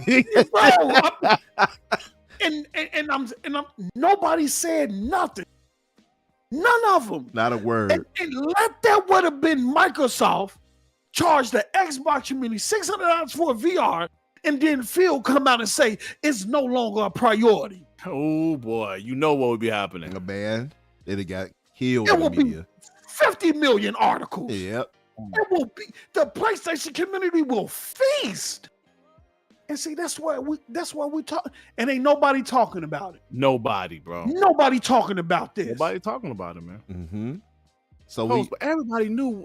I'm sorry, let me say this right quick. Go ahead. I'm sorry. Take your time. Bro, we knew when we saw the price of that thing. I was confused and I was like questioning, why are they even releasing this? Nobody's gonna buy this. There's some hardcore ponies that don't have it. I heard a guy the other day admit that I don't have the PSVR 2. A hardcore pony. But so it's like, man, nobody, come on, bro. You know the price range. It was too expensive. That thing was not gonna do nothing, man. And clearly here we are in the same, like pretty much a year later, or like 8-10 months later, it's doing nothing. And now, and it post, I didn't even realize it. What you just said, they said they ain't gonna really do it. It's not a high priority right now. I didn't even see that article. Yeah. Bro, the CFO said that, bro. When he came out and recently and did the interview. That's how I know about we did an interview, I think it was like a month or so ago, right? The guy that took Jim Place, like temporary? Yeah, the CFO. Okay. He said PSVR 2 is not a priority, and their main goal is profit and engagement. That's their focus, is on profit and engagement in the PS5. And see, the problem for me with that whole analogy, and not analogy, but that whole way of they position that thing, is that not only do you have to pay the $200+ for that, you have to pay, the $600 or whatever for the PS5 itself, just to get started. Then you got to get the games. It's already at a loss for me right there. It's just already. I don't see how anybody could get into that. Excuse me, I'm thinking about the damn portal. The portal was a waste too. I want to throw that out there too. Shout out to John Wolf. But you're right, for $600, should I say, plus the PS5, so you have to get both. Then you got to get the games, and it's not even worth all of that. I just don't understand why people would invest and waste their money on something like that. I just don't get it. What you didn't see in those leaks is a VR roadmap. Yeah, right.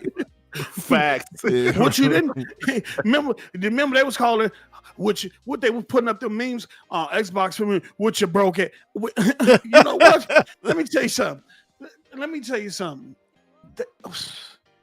That is a dead peripheral. I don't think they're gonna support it from here on out. Because if they was that studio that they just told you the VR and I'm talking MetaQuest is cool. MetaQuest and all that stuff is outselling the PSVR 2 right now. It's gonna do even better now because Microsoft's smart.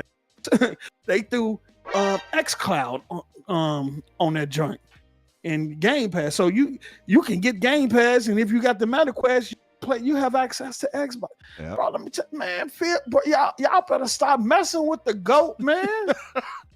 Yep. So now that's gonna even expand the audience. Yep. Right? And it's cost efficient, right? Because we expanding on a peripheral that we're not funding the cost for. We just got to supply the access. Y'all, The more we look at it, the more we realize that Microsoft and Phil and team in general had the much better rollout of games. They had the much better roadmap of how they planned out the entire gen, actually. And in my opinion, I think, and Microsoft's just they see ahead better than a lot of companies. they do. Often they get see penalized. ahead. They got penalized for that during the Xbox One generation. Yeah, The stuff we're doing now, 100%. it's what the Xbox One was. Yep, And don't nobody got a problem with it now. exactly. Now it's commonplace. Ain't that nobody something? worrying about if people in rural areas got internet access anymore. Right. Ain't nobody worrying about if somebody can game on a submarine. Bro, I can't, bro. Was that one of the? Bro. Wait a minute. Was that one of the worries? Yes, Yeah. I remember all of it. What about the Navy dudes on the submarine? They come up. Submarines. What? We talking submarines now. What about the soldiers over there? They fighting right now. They ain't worried about the damn Xbox One. Hey, Pose, you are hilarious, bro. They try to find every type of way to bash the Xbox One, bro. Hey, this is fact. This ain't infinite. I'm not laughing, bro. Griggity, what you tell them? Yes, bro. They was worried about servicemen. They was worried about people in rural areas. Bro, that's where the comment came from, Donnie D. Well, that's what you got the 360 for. That's where the comment Right. So let me read these super chats real quick, and I'm gonna read this on the screen, and we'll kind of go into it a little bit, and then we'll end it for the night because we already had 2 hours just about to be. So shout out to my brother Mr. Too Opinionated. He drops a $2 donation. Thank you. He says, "Book of X preach post up." LOL. And then we had one from Cypher Type 1, $5 donation. Thank you. He says VR is years away from the mainstream. I agree. He says until the form factor and convenience changes, it will always be a niche device relegated to the PC ecosystem. Absolutely. Thank you. I agree with that whole absolutely. And it's going to have to be something, man. It's going to to me, like you said, for one, the cost of it. Two, it's going to have to be something way more advanced than what it is now. It's going to be wireless. Yeah. It's got to be wireless. It's going to have much more different conveniences.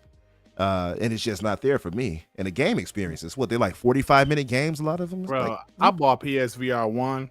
The only good experience I had on there was that game, Blood and Truth. That game was pretty pray dope. For you, brother. God bless That's you. it. Oh, it was a waste of money. It's just sitting over there right now.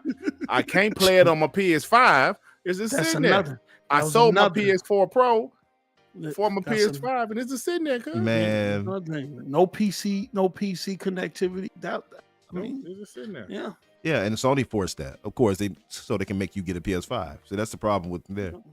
A lot of anti-consumerism, but risk it for the biscuit, my brother. Drops a $2.99 Australian dollar redo. He says, "I got money to waste like that, but I ain't stupid." Exactly. Exactly. That's my brother Risky, man. He also made a comment in the chat I saw that. Let me see if I can find it. He said, how did he put it? He said, "Hey, I heard that Risky for the Biscuit guy made a video about why AAA development isn't sustainable as is. Almost like he was right." It's the humble brag right there. Talk your talk, brother. And my brother Jedi Knight Peter gives a $3.99 Australian dollar redo. He says, "Had to give more money than risk it." Thanks, brother. And Tool Man, what's up, Tool Man? My brother, he drops a $10 donation. He says, "After Hellblade 2 was shown at the TGA and the camera panned to Melina, I think she got no applause or shout outs from the crowd." They seemed kind of quiet, didn't they? Yeah, they did. It says, "But that's understandable when all they can do is neigh and click hooves." SMH. Yeah.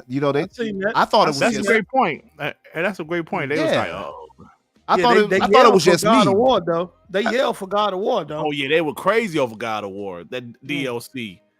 Yeah, I thought it was just me at first, but I did think it was kind of quiet, the audience, right? But it wasn't just me then, right? Okay. You know what? Because they expect that type of quality from PlayStation. Yeah, they like, why is this an Xbox game? This ain't fair. Who am this game? Who is this damn game? This game ass. Who asked this game? Adidas Who am 20. you? Who am you? Microsoft. Adidas Who am 20. this, Microsoft? Adidas 20, my Chicago brother, he drops a $5 donation. He said, I said this on Darkman earlier. Microsoft did not become $1 trillion company by selling hardware. He's absolutely right. And he did. So and he true. did say that. All It's software. true. Yeah. That's the truth. Software and services. But yeah, so that's the end of that. But just to read what we got on the screen right here and what our Hoove brothers were quick to try to deny. And we've all been assured that it's inside the actual leak in the files, you know, not to rub it in anybody's faces, but this is a true actual spreadsheet that they spread internally. It says industry major shifts and threats, the Call of Duty threat. They made sure that everybody inside that studio understands it's a threat.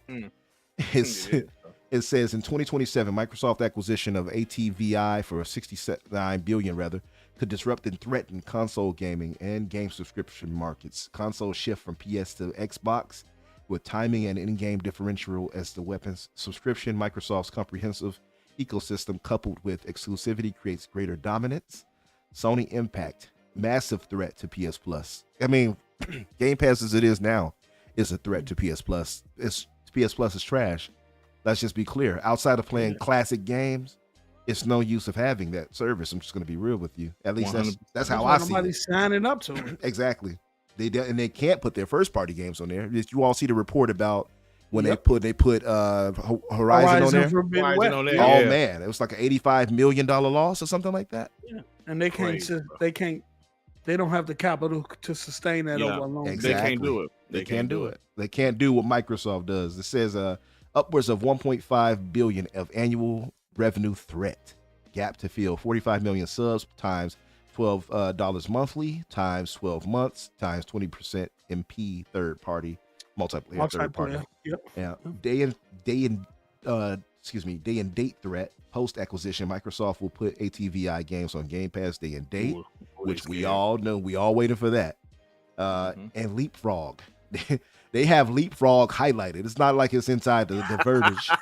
They like, this is going to happen. This is my favorite part right here. Yeah, ATVI provides incredible strategic value across live service games, scale in mobile, and PC storefront Battle.net. So they already know they're about to leapfrog. Microsoft can supply multi-game subscription 50%, console games 50%, PC 60%. Sony's pillars are already dated and behind the competition.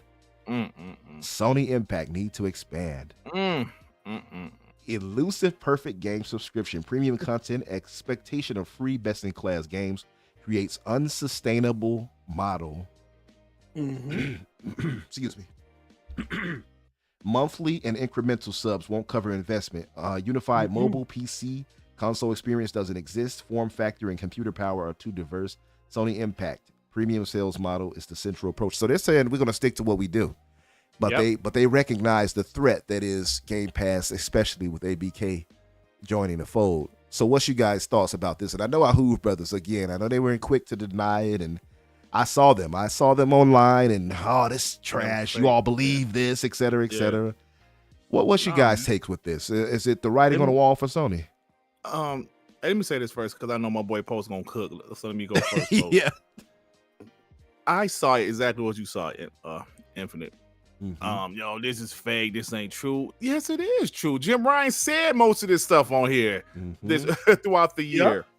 Yep. They said they can't recover if Xbox buys ABK. Yep. Like that leapfrog slide, that part right there, that has me. Sony's pillars are already dated and behind the competition. They're admitting it.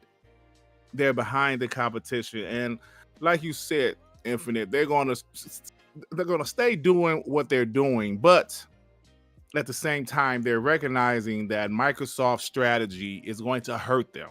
It's going to hurt them, whether these ponies like it or not. Listen, I'm not saying 100% of PlayStation players is going to all of a sudden go to the Xbox to play Call of Duty. No, obviously that's not going to happen. But that option being there hurts PlayStation because there might be some people that's still on the PS4. And they might not be console loyal like us. They might just be casuals. and they go look at the Xbox Series S, the Xbox Series X, and see they can get Call of Duty, not just the current Call of Duties, but if they want to play some old Call of Duties, they look at Xbox Game Pass like, wow, this is amazing. I might have to go ahead and get an Xbox. It's a threat to them. It's a threat. And they can't do it because, like you mentioned with the Horizon Forbidden West story, they don't have the capital to do something like day and day on their service. They just can't do it. Yep. Obviously, Microsoft can. They have been. And now Microsoft and Xbox Game Pass has the subscription numbers that Sony would have to start from scratch to build their subscriptions up, and they can't do it. They just can't do it. They will be done before the numbers get to where they need to be. So this is crazy, man. And those guys saying this is fake. Look at yourself. You know damn well this shit ain't fake. All right. So this is crazy, man. No, yeah, you're absolutely right. And it's just funny because anytime there's any, Sony bad news or whatever, automatically they go to denial and trying to write us off because we shared it. But like you said, there's no escaping it. It's in the documents that were leaked, and those files is part of what they have internally. That's what they've been talking about. And what's funnier is that a lot of this is what we had all been saying all this time.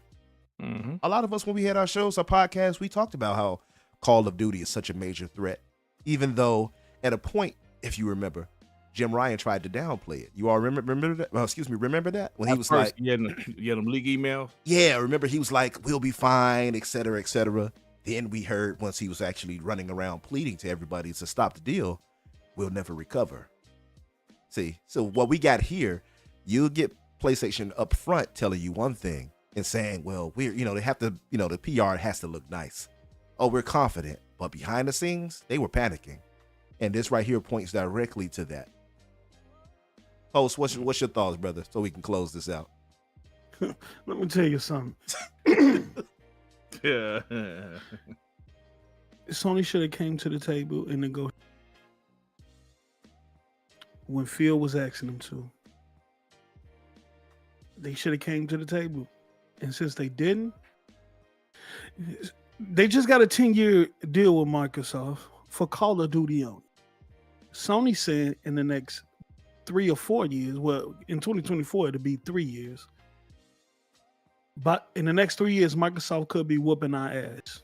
We could no longer be market leader. This is what this slide is saying. Yeah. If we don't get our shit together in the next 3 or 4 years, we could be literally getting our ass whooped, and we could no longer be the market leader. Mm-hmm. Right? And we could be dealing with some financial losses up to 1 to 1.5 billion of annual revenue we can lose.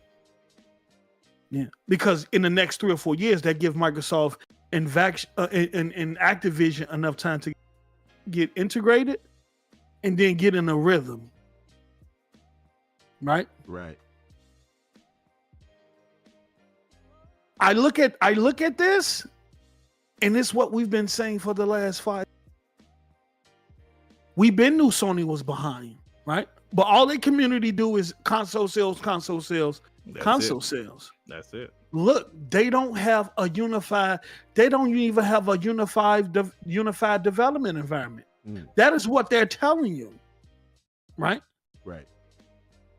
Activision cuts about 7 to 10 years off Microsoft.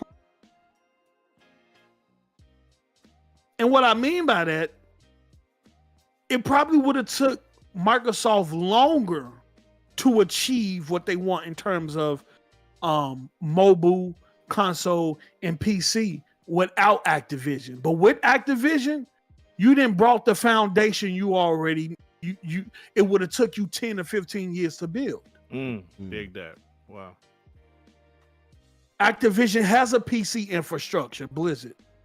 They have a mobile infrastructure, King. Mm-hmm. They have a live service. Well, they the kings of live service in Call of Duty, Warzone. Wow. Yep. They have everything that it would have took you 10 to 15 years, right? Yep. A financial investment. Yep. And you would have took some losses because you would have had to throw shit against the wall to see what was going to stick. It's facts. And who's to say what you would have created in that 10 to 15 years would have achieved the level of success of a Fortnite, of a Call of Duty? Mm-hmm. We don't got that time. The industry is moving. The landscape has been changed. We don't have time to build. We don't have time to organically grow. Right. Oh, they love that word. Yeah. Well, what we're trying to do, we got to go out and buy it. And so that's what they did. Now, 2024 is when Activision Games is going to start hitting Game Pass. Between 2024 and 2027, Microsoft is going to have some work to do marketing-wise to help identify Xbox as the Call of Duty console. Because right now, even though they own Activision, PlayStation is still the COD console. So Microsoft has work to do. Sony knows that. No. But Sony is estimating in the next 3 to 4 years, Microsoft and Activision should have their shit together. Hell, Phil already said they bringing a mobile store next year. Yep, working on the storefront. Challenge Google and Apple. Sony just said we don't have the ability to build one game across multiple platforms. Right? Our development the environment don't support that. Right? Microsoft do, right? Yep. They build one game across PC, Xbox, Series S, and cloud. And once they build it in the cloud, they only have to do one build, because with the AI technology they got in the cloud identifies what device you're playing on and screen and what screen you're using, and based on that will automatically send the control configurations down based on whatever screen you want. So it's not like a Google situation where they had to build multiple instances for each device. What else did they do? Well, from the pandemic, they learned that their infrastructure wasn't as solid as it was, especially when it came to remote development. When developers had to develop from home because of the pandemic. Well, what did they do? Well, last year they introduced Azure, where you don't even have to be, where you can get an account with Azure and you can start developing games in the cloud automatically. So what that allowed you to do, that put them in the same boat that Google had. Google had it where you was able to develop remotely via the cloud. Look, they got everything covered. Microsoft Sony don't have the infrastructure that Microsoft has. I'm talking about in terms on the development side. And then when you look outside of that in terms of supporting cloud, PC, Xbox, mobile devices, apps, TV, Microsoft is already there. They're playing catch up. I'll never forget this. When Yoshida went to the Google cloud, when Stadia was first announced, and Google did they presentation and everything, and that reporter asked Yoshida, "What did you think about Stadia?" And he looked at him and said, "You got a lot of catching up to do." Well, why you got to catch up? You was there before Google. You was there before Microsoft. You brought Gaikai. You brought online. You had cloud before Microsoft and Google. You was on apps. You was on TVs. You was on cell phones. You was on all that before everybody. You was first. How you in last place now? How you in last? Y'all know, I ain't got to say. I ain't got to. You just sum it up like this. Damn, homie. In high school, you was the man, homie. Facts. What happened? It was all good just a week ago. You feel me? Yeah. That's how I ain't go. I get long-winded. My bad. No, let you me tell you good. something. Let me tell you something. We've been saying this for years. Every time tell somebody Sony behind, they want to say, well, we don't care about that. We just care about the games and the. Oh yeah, you gonna care. It matters now, because if you see what's coming out, them leaks, you see how much it matters now. Oh yeah. You And see they how still much in it denial, matters. folks, but most of them still in denial, bro. And you know what's crazy? We went to 2-3 years of y'all telling us this Game Pass is unsustainable. Yep. Huh? That in the next 5 years, Game Pass will. Well, hell, in the next 5 years, Sony first party might not exist. Oh, Because that's what's unsustainable. you know what's crazy? Mhm. I remember King talking about there won't be a PlayStation 6. Oh yeah. And now I'm starting to wonder if the man is a prophet, because he's Bro. right about a few things. King be on it, bro. He been saying this for a minute, and the Facts. more time goes, you were like, damn, is he right? Because it's starting to look like that, bro. I mean, let's be real. I'm not saying there's not going to be a PlayStation 6. Right. King predicted it, but look at what's going on, bro. Mm. They're talking about how these budgets, they're not sustainable. Jim Ryan wanted to move to games as a service, but now they're saying they don't want to move to games as a service. They're scaling back. They're going back to what they know. Ponies are celebrating that. I'm saying, that might be good for you, but is PlayStation going back to single player only on most of their games? Is that good for business? That's a question. So now they're thinking about cutting games in portions. This is the first part, $50. They scrambling. Man, That's exactly what's happening, They bro. scrambling right now, because you know what? Let's break it down. that's another good point. We're finna call them out. Remember they said Game Pass was AA pass? Yep. Yeah. Huh?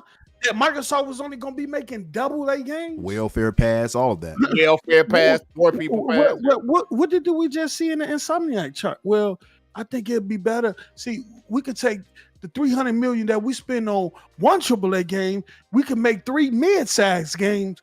Huh? Yeah. Oh, I saw that. Yeah. Huh? Yeah. You're right. How? With the price of one AAA, we can make 3 small.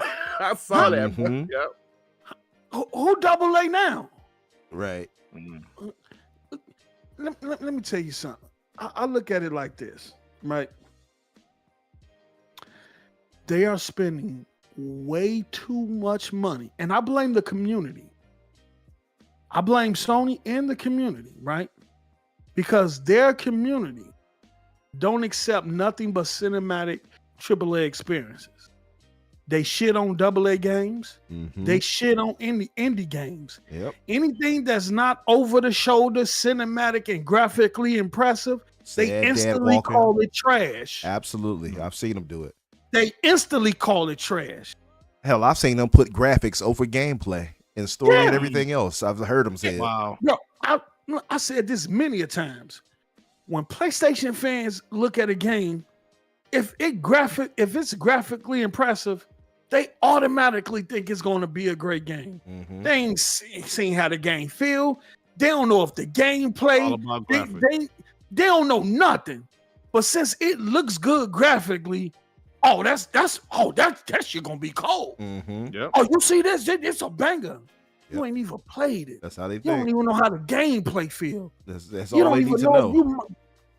But it looks good. Yep. And, know- and look where it got you. And that's the thing I think, and Dirt pointed it out. It's a good point he made. He talked about, because it's something I didn't point out, was the whole the $80 to $100 games they were talking about. Yeah. What about that nonsense? Now, see, I already cited. I've said it many times. I fought PlayStation game fanboys and Sony in particular in pushing the games up to $70 like they did. Because if Sony had not joined in with Rockstar, whomever else it was, I think EA or whoever it was at the time, it would not have went up to 70 across the board. They purposely did that and joined in hand, and they were like, okay. But the problem I had with that was that our Who brothers were lock in step. Like, oh, these games should be this. I'll pay $100. I remember them saying that. And lo and behold, now we're hearing $80 to $100 games from Sony. And that's only going to make it worse. Now you see I've had other idiots. The inflation, so we should be paying more. You'll never ever in my life hear me argue to pay more for something. I don't understand that as a consumer Makes whatsoever. no sense, bro. No sense. It's backwards thinking, dog. It makes no sense at all. And so now they're talking about with Spider-Man 3 being in 2 installments, maybe 3. So they're gonna be charging what, $50 a piece for that? That's part 1, $150. part 2, and Right. the multiplayer. In the But guess what? multiplayer. Isn't that crazy? Yep. They know their fan base. They do. Yep. They know they can get over. They know how gullible. They just told you in this chart, right? Mm-hmm. Right. Look, and I've said this, and now we know why they don't report PSN numbers no more. Because when they was reporting them, they was fluctuating. It never exceeded 50 million accounts. The highest it got up to was 47 million PSN subscribers. Then it dropped back down to 46, right? And then in one stretch, they lost to about 1 million subs. Mm-hmm. Yeah. And now, even if they was to put their games on their servers, the monthly revenue from PSN is still not enough. Right. So my question is, how do you get over 118 million PS4s out in the wild? You just said you got 50 million PlayStation 5s out in the wild. Why your accounts ain't growing? Yeah. They spending more money, like more money going out than coming in, brother.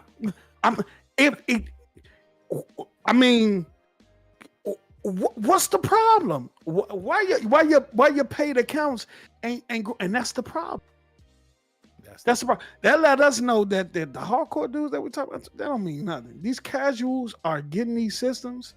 They not playing for these first party PSN. games. No, they play They're this. playing two to three games. That's and it. They all third party. Call They of all Duty, third party. Madden, maybe FIFA, FIFA, yeah. 2K. Like they're gonna stick to the basics. We all know that. You know, in the States, they play 2K, Yep. Call of Duty. Mm-hmm. Europe, UK, they play the FIFA. You know what I'm saying? 'Cause I'm telling you, like Post said, I think it's pretty simple. They're spending more money than money is coming back in. Yep. When That's you the have problem. useless hardware like PSVR, PlayStation Portal, Yep. when you have one game, one single player game costing $315 million. Ridiculous. This is not a games as a service like a Call of Duty. We know Call of Duty budgets are huge, Right. but guess what?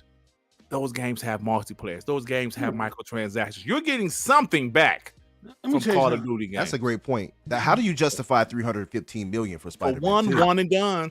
For That's what I was just about to games. ask. Infinite. How? Yeah. How? I don't What know. in Spider-Man 2 screens 315 million? Nothing. Bro, I don't. When I saw that, Nothing. I was like, "What?" Listen, I saw The Last of Us Part 2 had a budget of 220 million. Okay, and that was a PS4 game, obviously. I'm like, damn, that's a lot.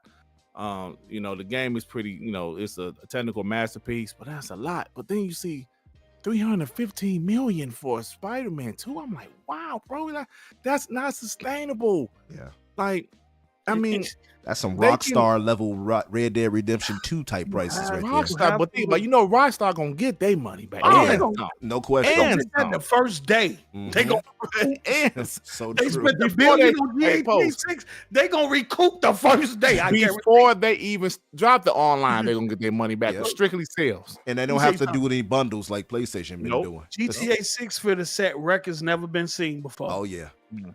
I agree. guarantee- God, bro. It's for the set records. Never first day. I'm telling you, it's for the set records. Never been seen before. If they could spend 100%. $1 billion, they can. And see, I don't mind Rockstar taking 10 years to do it. Because look at the support they gave GTA 5. That was Yeah. freaking 10 and years worth. incredible. And this GTA 6 might last another 10 years. Mhm. They can do that because they know when GTA 6, they're gonna spend a bit, they're gonna make 4, 5, 6, 7 billion, No 8 problem. billion off GTA easily, right? Yep, I agree. Sony is in a predicament, right? You're spending all this high investment on these first party games, right? Mm-hmm. Then you have to wait for the cost of that investment to recoup, not in the first week but over a couple of years as the game continues to sell, right? Mhm. then you in a predicament where some of your studios are on game generation. Now, look, your Naughty Dogs and your Sony Santa Monica. What is it? It's 2024 right now. We ain't heard nothing. We're probably halfway, or more than half, a little bit under halfway through this gen. Yep. They might only get one IP out this generation. Maybe. Naughty Dog might not even be able to get their game out. They've wasted 3 years already. Yep. They've wasted 3 years on Faction. All going down the drain. Think about that. Sony Santa Monica might, and I know Naughty Dog is working on, they say they're working on multiple projects, but you might only get one. Yep. Same with Sony Santa Monica. And then you put them out, they one and done, right? No residual income, right? Yep. You're starting to do the rogue, like adding on the rogue content because you want people to come back to some replayability. You're trying to add replayability to your first, but that's still not. It's not nothing that will generate residual income. Facts. You know what I'm saying? So So wasting money on Bungie. Man. Look, now I understand why Jim Ryan was in a rush to get them 12 games as a service. He knew what the numbers was. They bleed money, bro. Yeah. He knew what the numbers. And then looking at this Insomniac shit, when they said, "Look, we need to," they say even if we cut Ratchet, even if we cut down on IP that we created, it's still not enough. And they still have to let some devs go. They said They still got to live from Insomniac. From Insomniac of all people. And we need 50 to 75 people going across all of our development studios. That's Then insane. we have to close. They didn't close Pixel Opus. Yep. You might close another one. Yep. And this is their workhorse studio. And so they got like 4 games that we know of, 4 or 5 games right there in their pipeline. Right. All within 8 years, something like that. A workhorse, and they still got to let people go. That's kind of crazy. So the question is, if all of this is happening behind the scenes and getting the peak behind the scenes, then those hardware numbers that they celebrating don't mean it. Don't mean So a true. damn thing, bro. Because it's not enough. It's not enough. It is not enough. Bro. I was arguing with a guy earlier. He console sales, 3-1, Xbox dead. I'm like, oh, come on, bro, stop it. But Microsoft still making the same, still making, might not be making the revenue that you are making, but profit wise, they're bringing in just as much or even more, and they selling less hardware. Facts. And next year, by this time, can you imagine what it's going to look like with all the ABK games added over? Let me tell you something. Go ahead, Greg. Oh, no, I'm saying this right quick. Remember that was it Derek Strickland? He had made a chart saying how Xbox is more profitable than PlayStation. Yeah, opponents was on his head. I remember that. Yo, and he took it down and said, "Well, maybe I am wrong." He was right. He was right. Because look, bro, these leaks confirm this stuff. In my opinion, it could, bro. Let me tell you something. How is Xbox more profitable than PlayStation?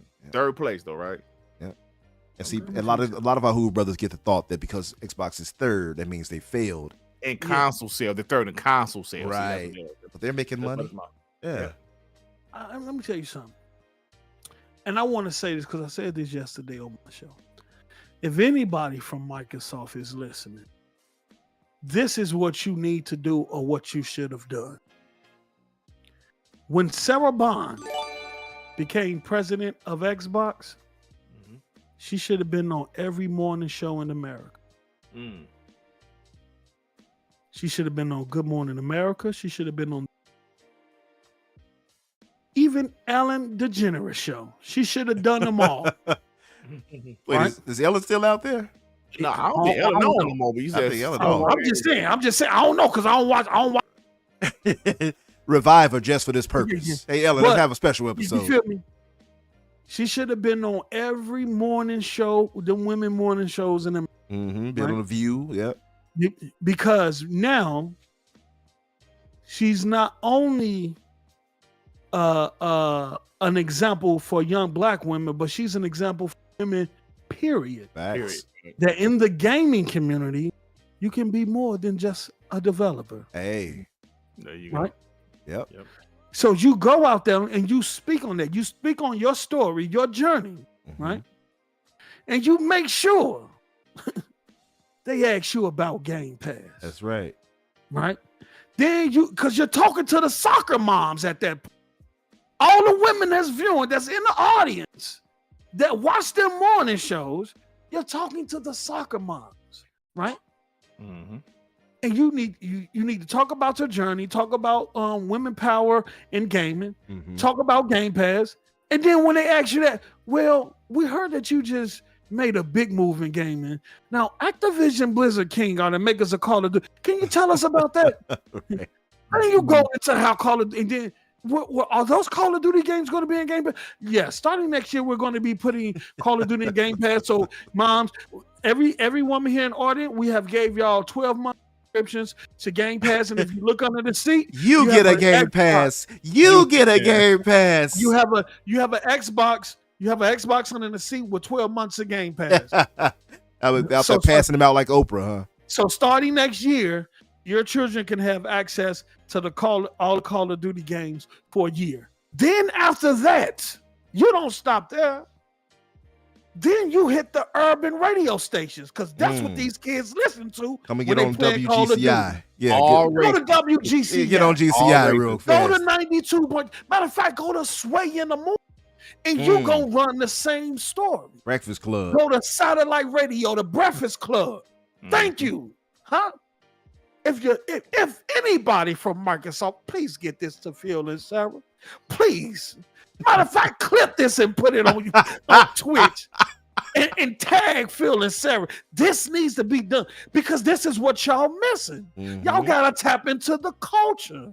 Y'all cannot rely on social media. It's 2 years ago. My cousin just found out about Game Pass. 2 years ago. 2 years ago, he went into a pawn shop trying to buy a used PlayStation, but the disc drive didn't work. So he had to get the Xbox. Look at God. Took it to the crib. Saw Game Pass. Signed up for it, and called me like, "Cuz, what's you this? know about Game Pass? You already got this." And I had to explain to him what Game Pass was. Man. So, no, I'm with you there. Huh? Matter of fact, I'm going to clip that part. We'll post it on my timeline later. I'm telling you, they need... Look, PlayStation don't have to do that because they already embedded in terms of hip hop, in terms of sports. The mainstream assumes that they are the main console, exactly. Without question. Yep. They assume everybody is. That's why I sell so much. Yep. The brand is already embedded into the culture. Yep. They done that work years ago. And so your favorite rappers, your favorite sports player, guess what you always see them with? Or when they in their hotels and rooms, guess what they always got in their hand? Yeah, the PlayStation controller. Yeah. Come on now, the work. I know we make moves, but the work continue. Go and tell Sarah Bond to make that happen, man. Yeah. She needs to do it anyway, man, because I think especially from young black women, needs to see that. The first female president at Microsoft. That needs to be put out there. I like your thinking. I'm done, man. I like your thinking. I like your thinking. Let me read these super chats and we'll get up out of here. But Ray, he got sniped. I don't know what happened, but shout out to Ray for the $2 donation. Ray got sniped. Yeah, he got caught up. He said he just checking in or just swinging by, should I say. Splendiferous, but thank you for that, Ray. Splendiferous, my brother Splend, he drops a $2 donation. He says, "Yo, Umbra, why you ain't tell me Seal was gonna be here?" Oh, wait a minute. I ain't no damn Seal. Wait a minute. How dare you? My skin look nice. How dare you, you piece of trash? You ain't right for that, Splend. Why you do that?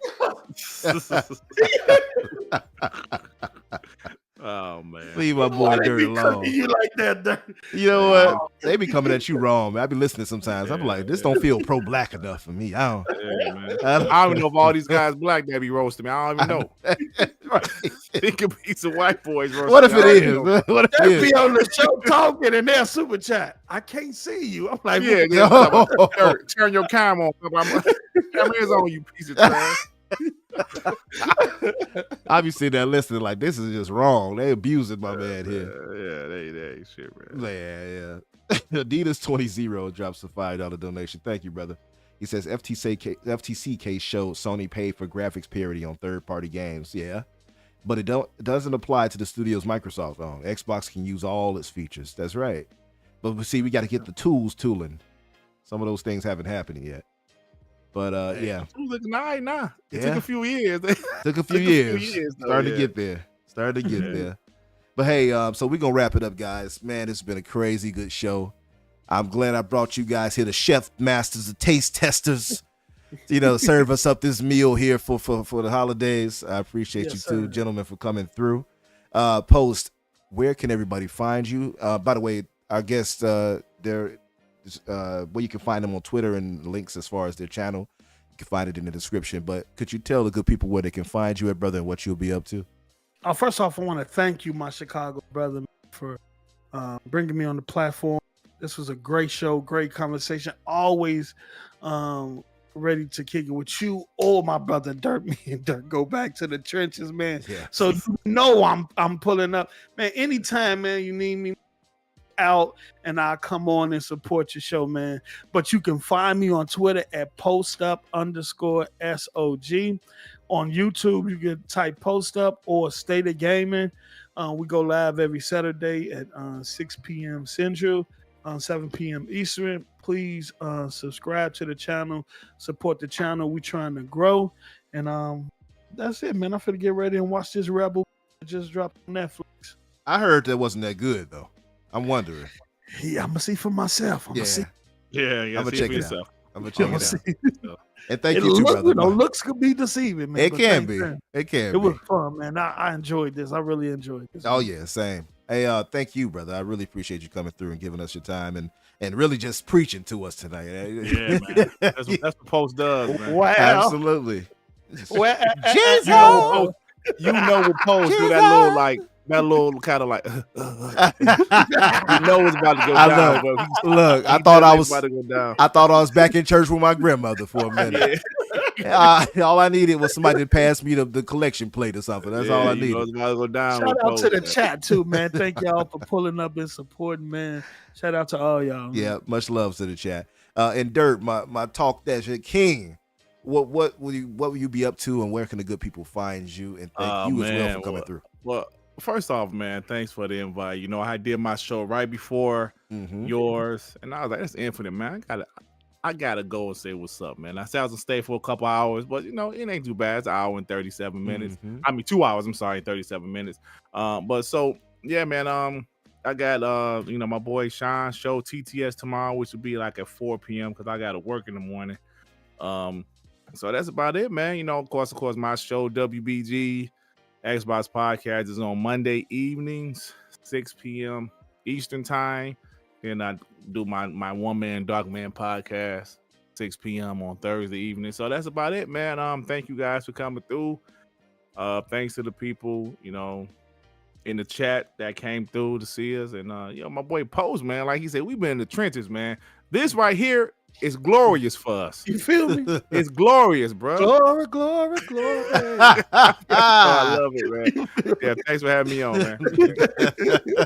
No, man, thank you both. Like I said, for you guys to not only have come from the trenches and held Xbox and the community down for as long as you have, even when it was dry. Woo, it was rough. You all deserve all the praise in the world for that. Absolutely. You all are not any of these flakers or flimsy types. You all have been here all along and held it down. So much love to you, gentlemen, and for just coming through to support somebody like myself who is really just starting out on this whole podcasting thing, and you still say, hey, you don't have such a crazy overview of yourself to say I'm too big for that.